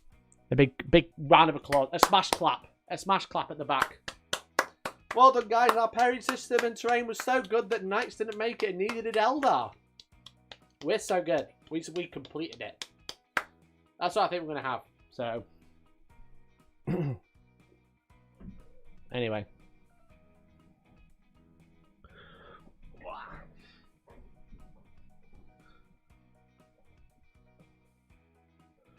I think the issue is that GW terrain doesn't exist in large quantities that is tall enough to block a knight. They are out of stock of pretty much everything. Bro. They can go.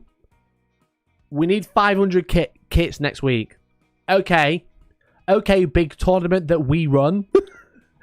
Out of stock terrain doesn't count. You can't sit there and say, oh, it's the terrain's out of stock, we can't do it. This is an official Games Workshop tournament. They own the factory that makes it. They can make anything they want whenever they want.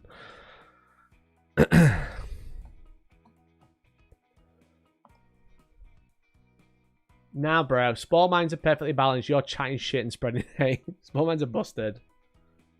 I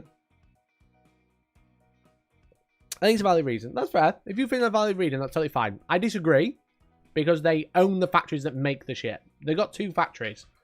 You know, they got one in the UK. They shipped all this terrain to the UK, so they're happy to ship stuff across the world. They could have done the same thing.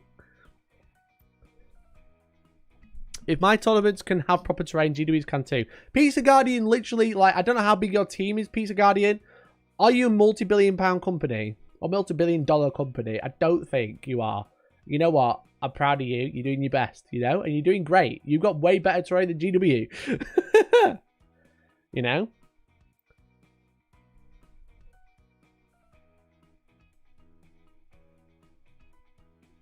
The thing is if they own the both factories that make the terrain, they can't say, oh, we don't have the terrain, it's out of stock. They just go, we need the terrain.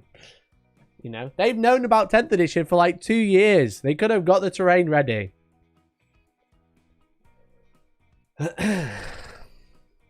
Which means they can't make whatever they want. Sentinel's been out for 7 months. Yeah, but the thing is like, to selling it to a couple of people, fine. But if their thing needs the terrain, they'll make it. You know? Not easy being 50% of the England GDP, quite literally. Spore mines. Watch the game where this chap did fix behind enemy lines, he deployed teleport home and maxed every turn. I mean, it's just no-brainer. No-brainer. Spore mines are ridiculously good right now. Spore mines are ridiculously good.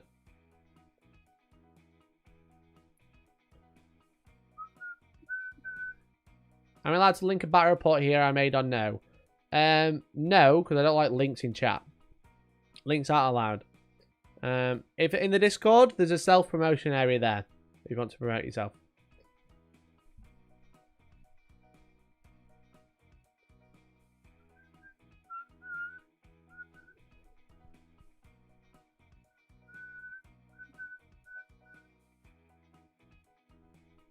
Desolator just nuke the biovores to prevent that. I mean, yeah, that's it. If you're playing against her, just kill the biovores as fast as possible. Because they're just going to score you so many points. If you don't have indirect, you are pretty sad. Anyway, I think that's enough about the terrain. I'm going to keep answering chat, but I don't have anything else to add. Basically, it comes down to, I don't think that terrain works for when you've got towering in the game. So either get rid of towering or fix the terrain. He regularly tells me he can't get the terrain to run kill team events properly at Warhammer World. Yeah, but that's like one small team. This is like their US market of tournaments. They're obviously trying to like run all these massive events throughout the year. They can't really use, we don't have the product in stock because they have much more buying power than Warhammer World that's running one event every other month, you know? These are like the big flagship events by Games Workshop, including the World Championships that they're doing. If they're going to do that, then they can get their arse in gear for it, I think. Come back. Every membership helps me get a new camera because my camera's not working. It keeps dying and then not coming back on. Come on. Come on now. Come back on. There we go.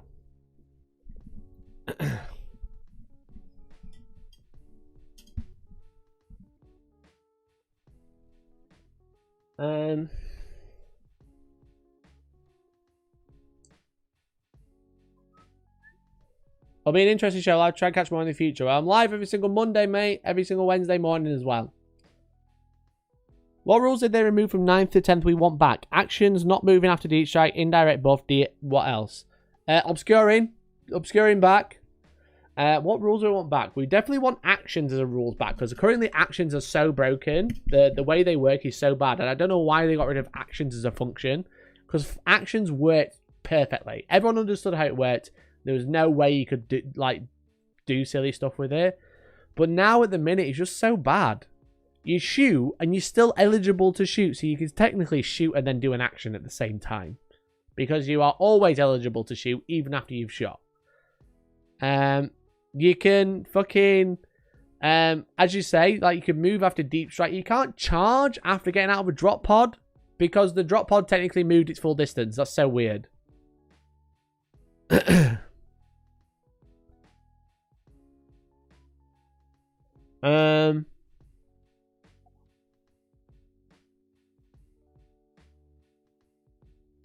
I don't know. I'm not a tech guy, but you didn't have camera issues before the desk lift. Have you not damaged a cable? No, I don't know what it is. I think it might be a bad cable, but I wasn't having an issue for a while. It's only recently I've been having a problem. So I'm gonna try fixing it, but I need to buy a cable. But I keep doing that thing where I don't buy the cable because I'm being lazy, which I should do. But thanks to the members, I'm going to be able to buy a new cable. So thanks for all the support, guys. Sticky objectives should be a general keyword. Sticky objectives should be a keyword. I agree. It should just be a dedicated rule. Redeploy should be as well, so everyone's on the same page. That was a quite good point, because I was talking about the Tacoma rules last week, and someone brought up the fact that the Phobos captain allows infiltrators exclusively to redeploy after the first turn roll, and everyone else is kind of like redeploying anything they want. And I think that was a point I kind of missed and probably should concede on. So we were talking about, just for context, we were talking about redeploy abilities, how most of them you redeploy after you finish deploying, before the first turn roll. Phobos captain specifically is after the first turn roll, whereas most redeploy abilities are any unit in your army can redeploy. Whereas a Phobos captain is exclusively infiltrators, incursors, and some other Phobos units. Infiltrating units, essentially. They can redeploy after the first turn roll. Something I didn't really consider, that maybe the point was they didn't want redeploy, but these are like special scouty units, which is a point that I kind of missed, and I will put my hands up and say that is probably a really good point. Noah brought it up in the live chat though at the time, so I think maybe you're all dumb as well. Maybe we're all dumb. But I do think it's still very good. I do think maybe it should be redeploy one unit after the first turn roll. But maybe I was just wrong. Everything else in that video, perfectly valid. No one else commented on anything else. They were just like, that one, maybe you're wrong. And I was like, yeah, fair play. Redeploy warsuits. You can redeploy warsuits, which is arguably wrong.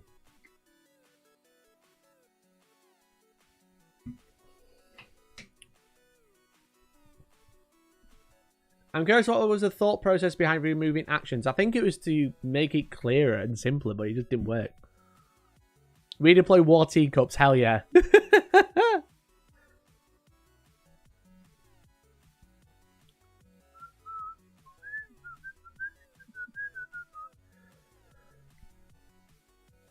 Mikey kills it, slays the girls, paints the minis. I do.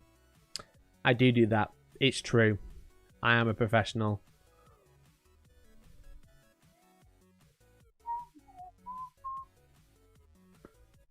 Anyway.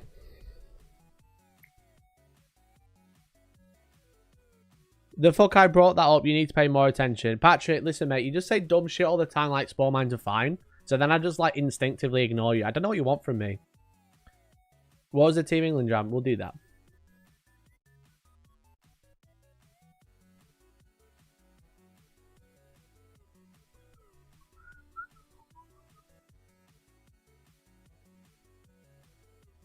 Bringing back actions would make cards easy to read. Yeah, they would. Do action here. Get this many points. It'd be so much better.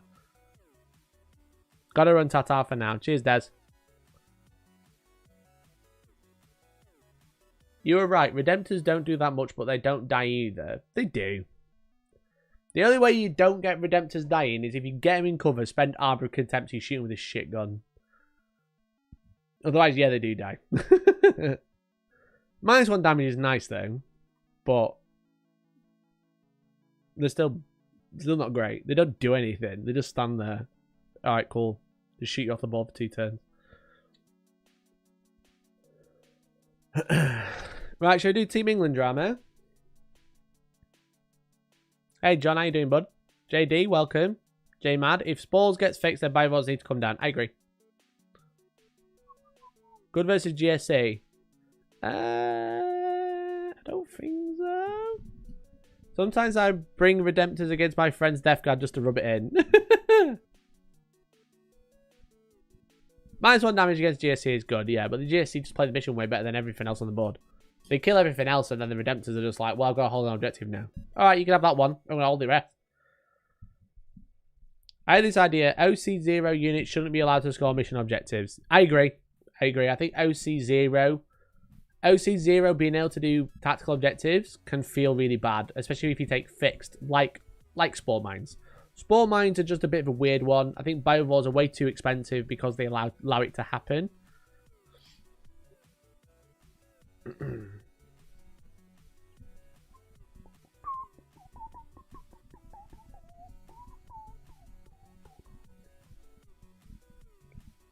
What date is your Super All-Stars event? It is the 28th and 29th of October. Link in the description. Or !shop should work. Let's double check. Or !merch, maybe. Let's have a look. I can't remember because I should shout about it more, but I don't. I actually don't have a link. Holy shit, why do I not have a link?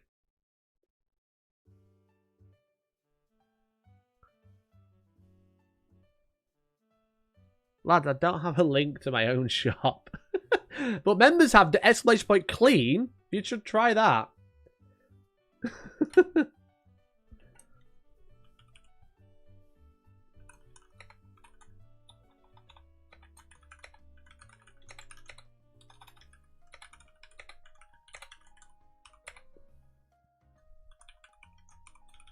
Have you tried !clean in chat?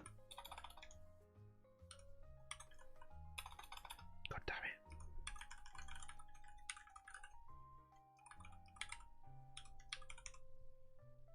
You can also type !shop to get onto the web store. Oh my god. There's loads of links in the description, but I appreciate not everybody has access to that. But now this should go, and that should work. That OC0 restriction would give Battleshock another purpose. Maybe that's it. Maybe OC0 can't do actions. So then, yeah, Battleshock, you couldn't do actions either. That'd be really good. So I just need their old 9th rule back. I agree, mate. I agree. No VP scored, no VP gained. As Rhaegar, thank you very much for coming member, mate. Really appreciate it. Thank you so much, buddy. Thanks for joining the club. Welcome to the boys club. Make sure you join the Discord. !Discord in chat. There you go.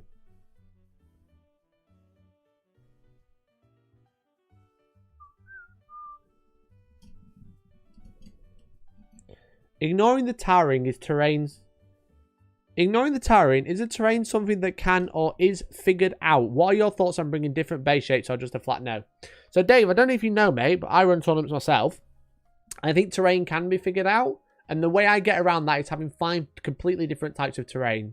I've gone over it multiple times.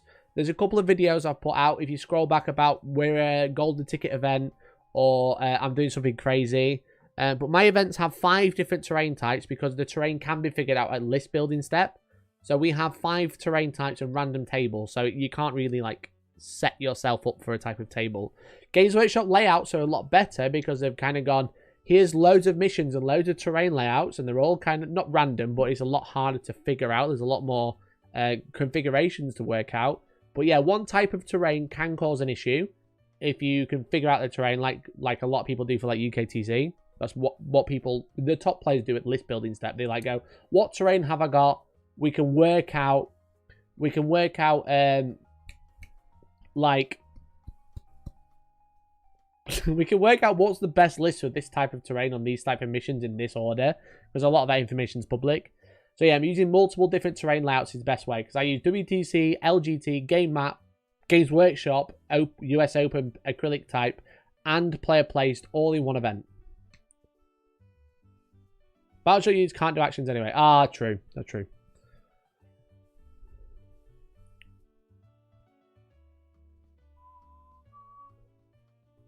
Scarab's useless. The Scarabs, Necron Scarabs, if they couldn't do actions because they got OC0, could just be like a screening unit, like what they're designed to be. Anyway, shall we do AOS drama or should we call it a night?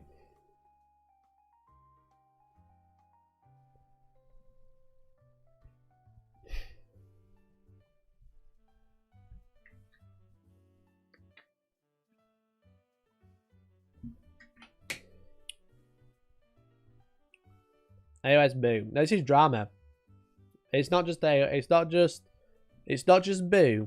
It's AOS drama. It's a goss. Right, okay. I'm gonna sit and read Twitter to you then. Hobby question: how do you get rid of dust from primed but not painted minis? Like dust on the model because you've not painted it for a while? Just whack it with a brush. I have a big makeup brush. This is this one. I have this. This is my model duster. You know? As you can see, I've had a rearrange behind. So my OBR on the shelf. Got a bit of this morning.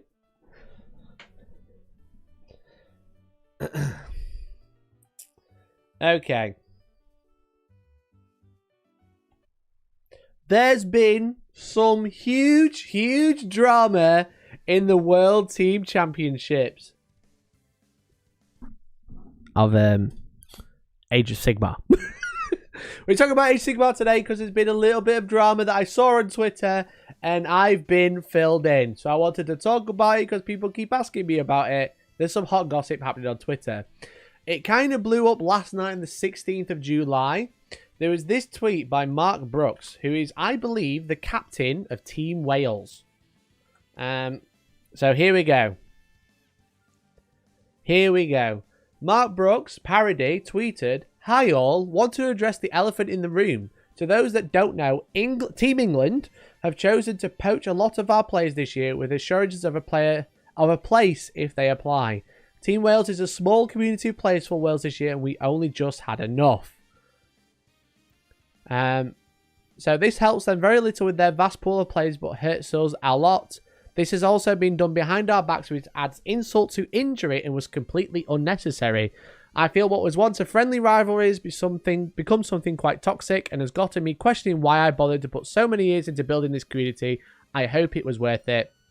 I should probably clarify, some not a lot, just feels like a lot. I would just like it to stop, so I'm making it very public. I feel this is one way to make it stop going forward.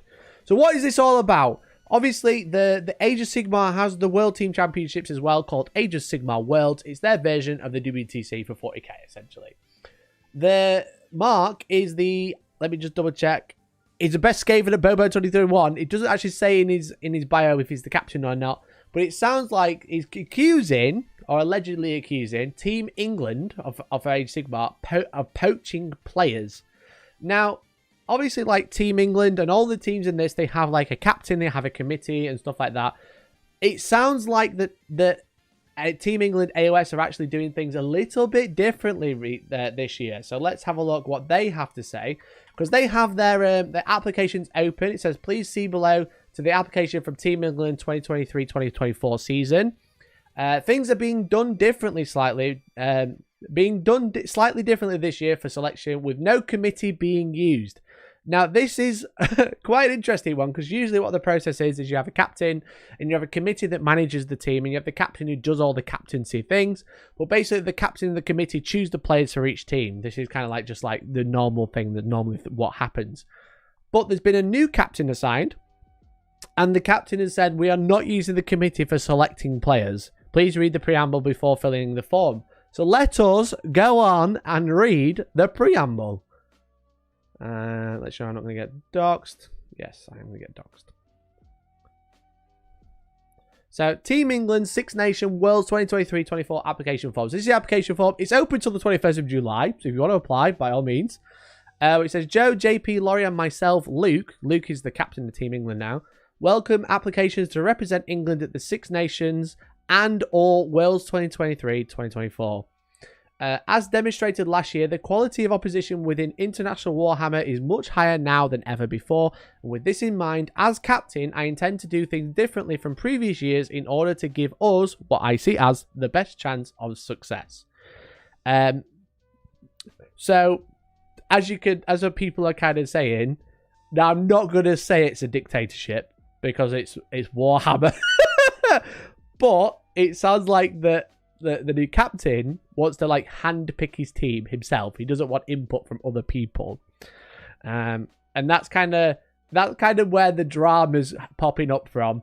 It says, our aim is to recruit a squad of 16, which will be selected by myself with input from the above management team. So it's kind of like, as captain, I'm going to do things differently. I might consider the management team. The final Worlds team event will be selected again with guidance from the above and the selected pairings player. I will have the final say. This process will be monitored by the prep everyone puts in. I'll look at the results of big singles events as majority of the big names attending. Team events where I'll look at how people perform in certain matches, which doesn't mean you have to be winning every game.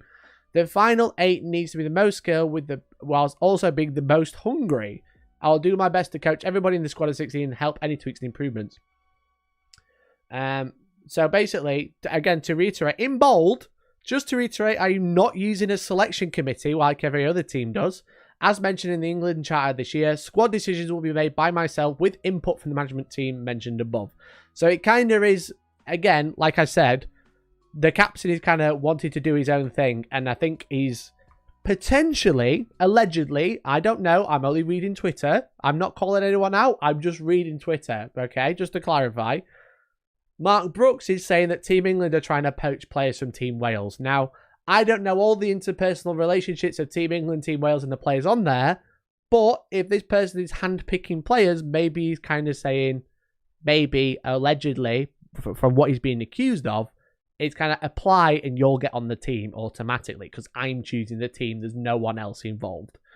So as you can see, it's caused a bit of drama, caused a little bit of outrage, and for example, Mark has come on and says, I wouldn't bother applying. They've already decided. So, obviously, a lot of people are kind of getting a little bit irate about this. And I think the reason is basically Team England have won every year. Right up until this year, which is the beginning of June, where Team England came third. And I think basically Team England from AOS Worlds, from basically like just after the fantasy days, Team England are winning every single Worlds event. And this is the first year they've lost. They've hired a new captain. The captain's like, the reasons we lost is because we had a crap team because the committee chose crap team. So I'm going to choose a better team now. And it is coming across very dictatorship-y. And if they are going out and trying to poach play some of the teams, it's going to be a really bad look. It's going to be a really, really bad look, to be honest. Team poaching is naughty. I agree. I don't think he should be in a position like, again, I'm not really involved in the AOS Worlds thing. I just thought these two tweets were quite funny. You got basically someone going, Team England is stealing all the players, and then the Team England going, the captain is exclusively choosing the players, and then someone else going, England is stealing my players. That's basically what's happening. So it's just like, I don't think you should have a position where the captain can basically sack the committee for one of the biggest parts of the team is choosing the team. And again, that's just clearly they just maybe don't have the right paperwork or, you know, like contracts or whatever involved to allow this to happen. So didn't Louis play for them? No, Louis never played for Team England, but I do think that if Hellstormwargaming sponsoring Hellstorm Louis to take over team captain of England, he wouldn't get rid of the committee. He'd just make a cool one. It'd be really cool and everyone would be friends. And he probably wouldn't poach other players, but I do reckon Grand Alliance friendship would make up 90% of the team. But yeah, it's quite interesting that it's just like the captain's going to do something different. The captain is exclusively choosing the team this year. And it's up for next year. The event was a month ago and they're already choosing the team. They've got the applications up for the next 4 days.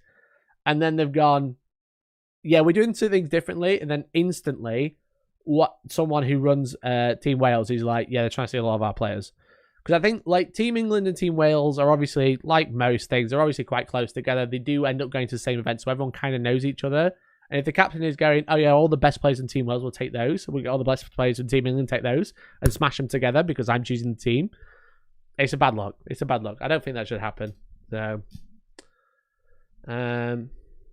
as people are a bit annoyed about it, as you can see, these only got one like each, but you know, it kind of like gives you the vibe that people kind of think. It's like, if accurate, then incredibly disappointing. Always thought England AOS was built on concept of community, sports first, winning a very close second. Also, reading committee has gone, which would appear to significantly reduce chances of outsiders making it in on just results. So yeah, that's probably like a big problem, is like the chances of you getting on Team England if you're not like a known player who's like on the in crowd are probably going to be quite slim compared to normal, because a committee would try and look at all the results. You got lots of people. It's like having a jury, right? We've got no jury, we just got judge right now. Aren't all the team a little bit of boys club? They can be. Don't get me wrong, they can be, because they are it's relatively small at the end of the day. You're gonna get a boys club because it's a small community, and it does just happen. And people should call it out, but it's kind of really hard, really difficult to avoid. But if you're gonna have someone who's gonna go, I'm not using a committee, I'm doing it myself, then you are just gonna get a boys club. The Team England captain quoting Palpatine, "I am the Senate." One like each is actually viral for AOS, true.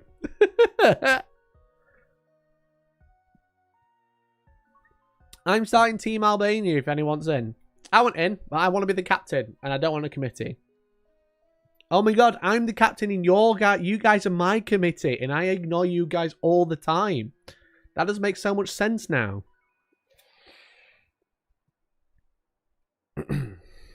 Well, this is a classic English move. It's also a classic Welsh move to pretend to be English. Excellent. I can see this going the way of Eurovision for UK England in this case. Yeah, we win, but also we get taken away from us.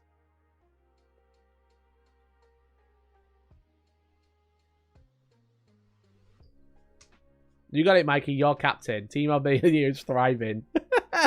I'm the best AOS player ever. I've played one event in the past year and a half, and I played 2 events, and I went 4-1, and I only lost to my teammate who's in chat, who's Mark, and then the one before that I came 3rd. I'm basically a professional AOS player.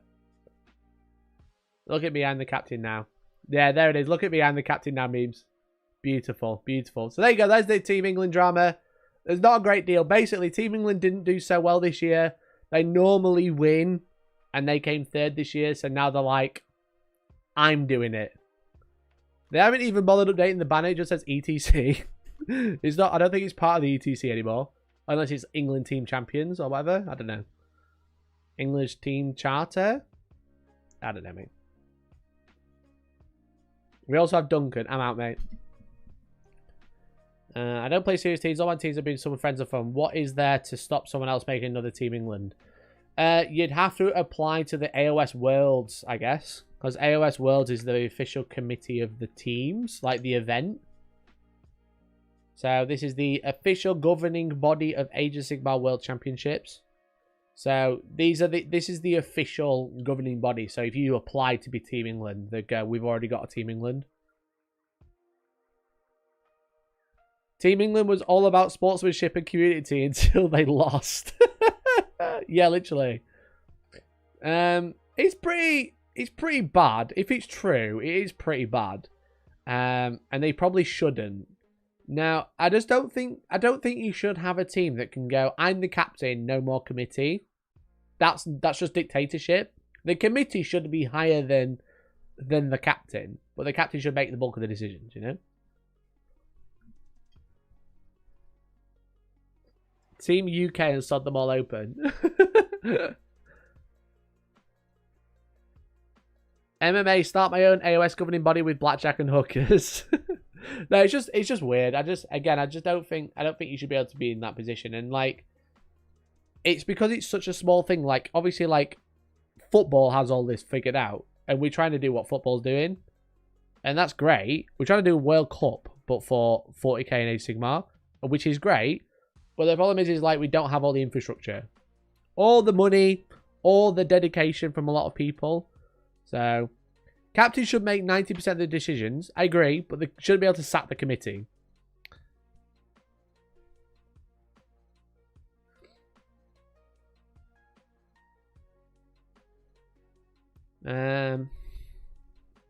Team Yorkshire is already real. I should be the captain of Team Yorkshire because I'm the most famous person here.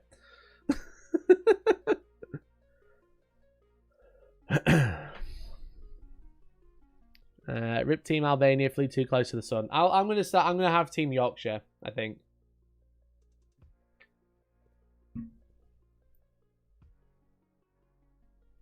It's actually Sean Bean. Yeah, I mean, Sean Bean or fucking Alex Turner. Team Ice Cream.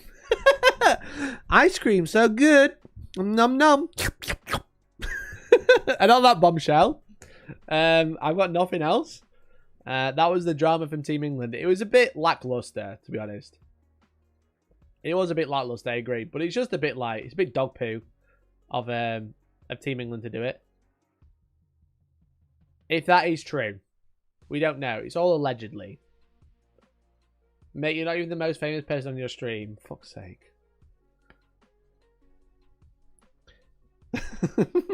Mikey see the new Combat Arena box with an amble. Have you seen this? Have you seen that they've brought back the fucking amble? Me trying that section of the stream. What do you mean? I'm waiting for the show to start properly. I did my waiting 12 years of it in a TikTok. Oh, mate. Did y'all miss the start of the stream with the NPC streaming? Listen, that's me next week. When I fall off, that's me. I'm in. You know, I'm calling my therapist. But now they're bringing back the amble. Now, Games Workshop, if you're watching, I know you watch sometimes. I will do reviews for these. Space Marine the board game is coming to Target and then later to other regions, slightly different, which is annoying. Why is it going to be a different game?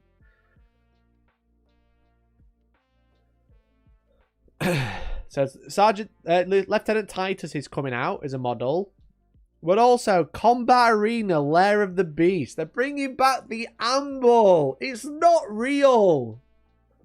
I just want to clarify.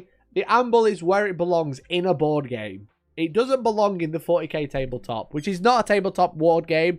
It's a war game, which is very, very different.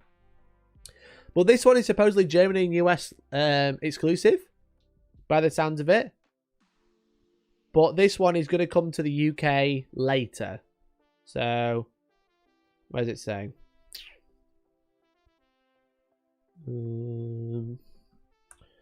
You can pick up Space Marine board game from Target online store in North America right now, with the game hitting stores later this month. But don't fret, if you're itching to put a boot into the High Fleet Leviathan from elsewhere in the world, a similar game will be coming out to other territories later this year. I wonder what the differences are. I want to get the American version.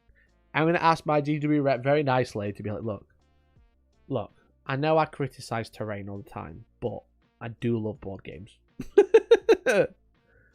Precision shooting so good, nom nom nom. Oh, fucking hell. But they are bringing out this one as well. This is exclusive to US and Germany, so I don't know why. It's really strange. But they're basically bringing out Blackstone Fortress Light, by the looks of it. It's a combat arena using Blackstone Fortress models and a Space Marine. Because you've got Grecki and Flint there. You've got the Bealtan lady. I can't remember her name now. You got the Iron Giant. I can't remember the names. You got the Rogue Trader. You got the Inquisitor. The Priest man. You got the Flamer man. You've got the Psychic man, and you got fucking Amble. Is it because they can't trademark Space Marine?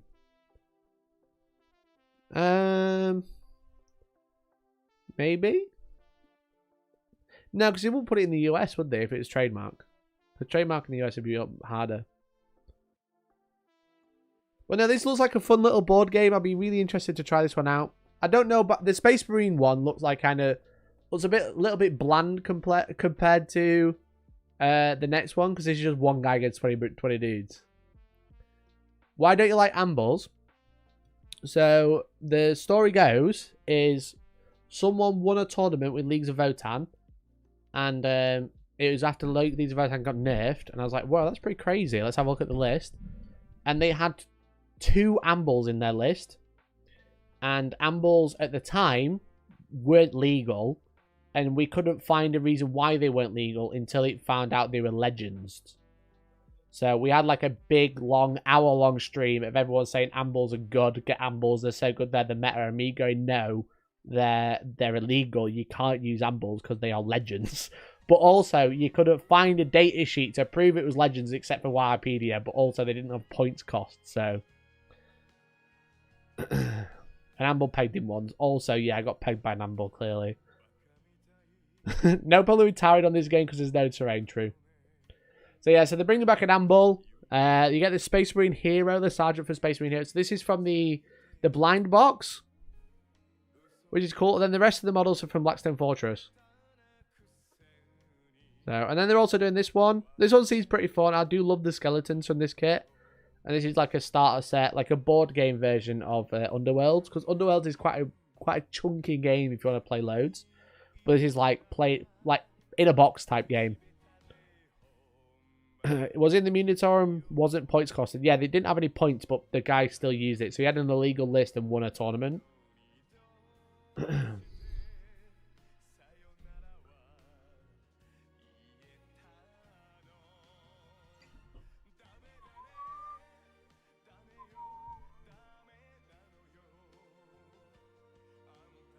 So they look fun. I'd like to do reviews of them. I'd love to play this one because I want to paint Titus. Obviously, I painted the big Titus. But I'd love to try this out as well.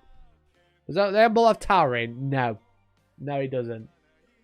But anyway, that's it now. I've got nothing left for you. I'm afraid. But it's been fun. Hopefully you've enjoyed the stream tonight. I stream every single Monday at 7 PM. But I'll be live again Wednesday at 10 AM.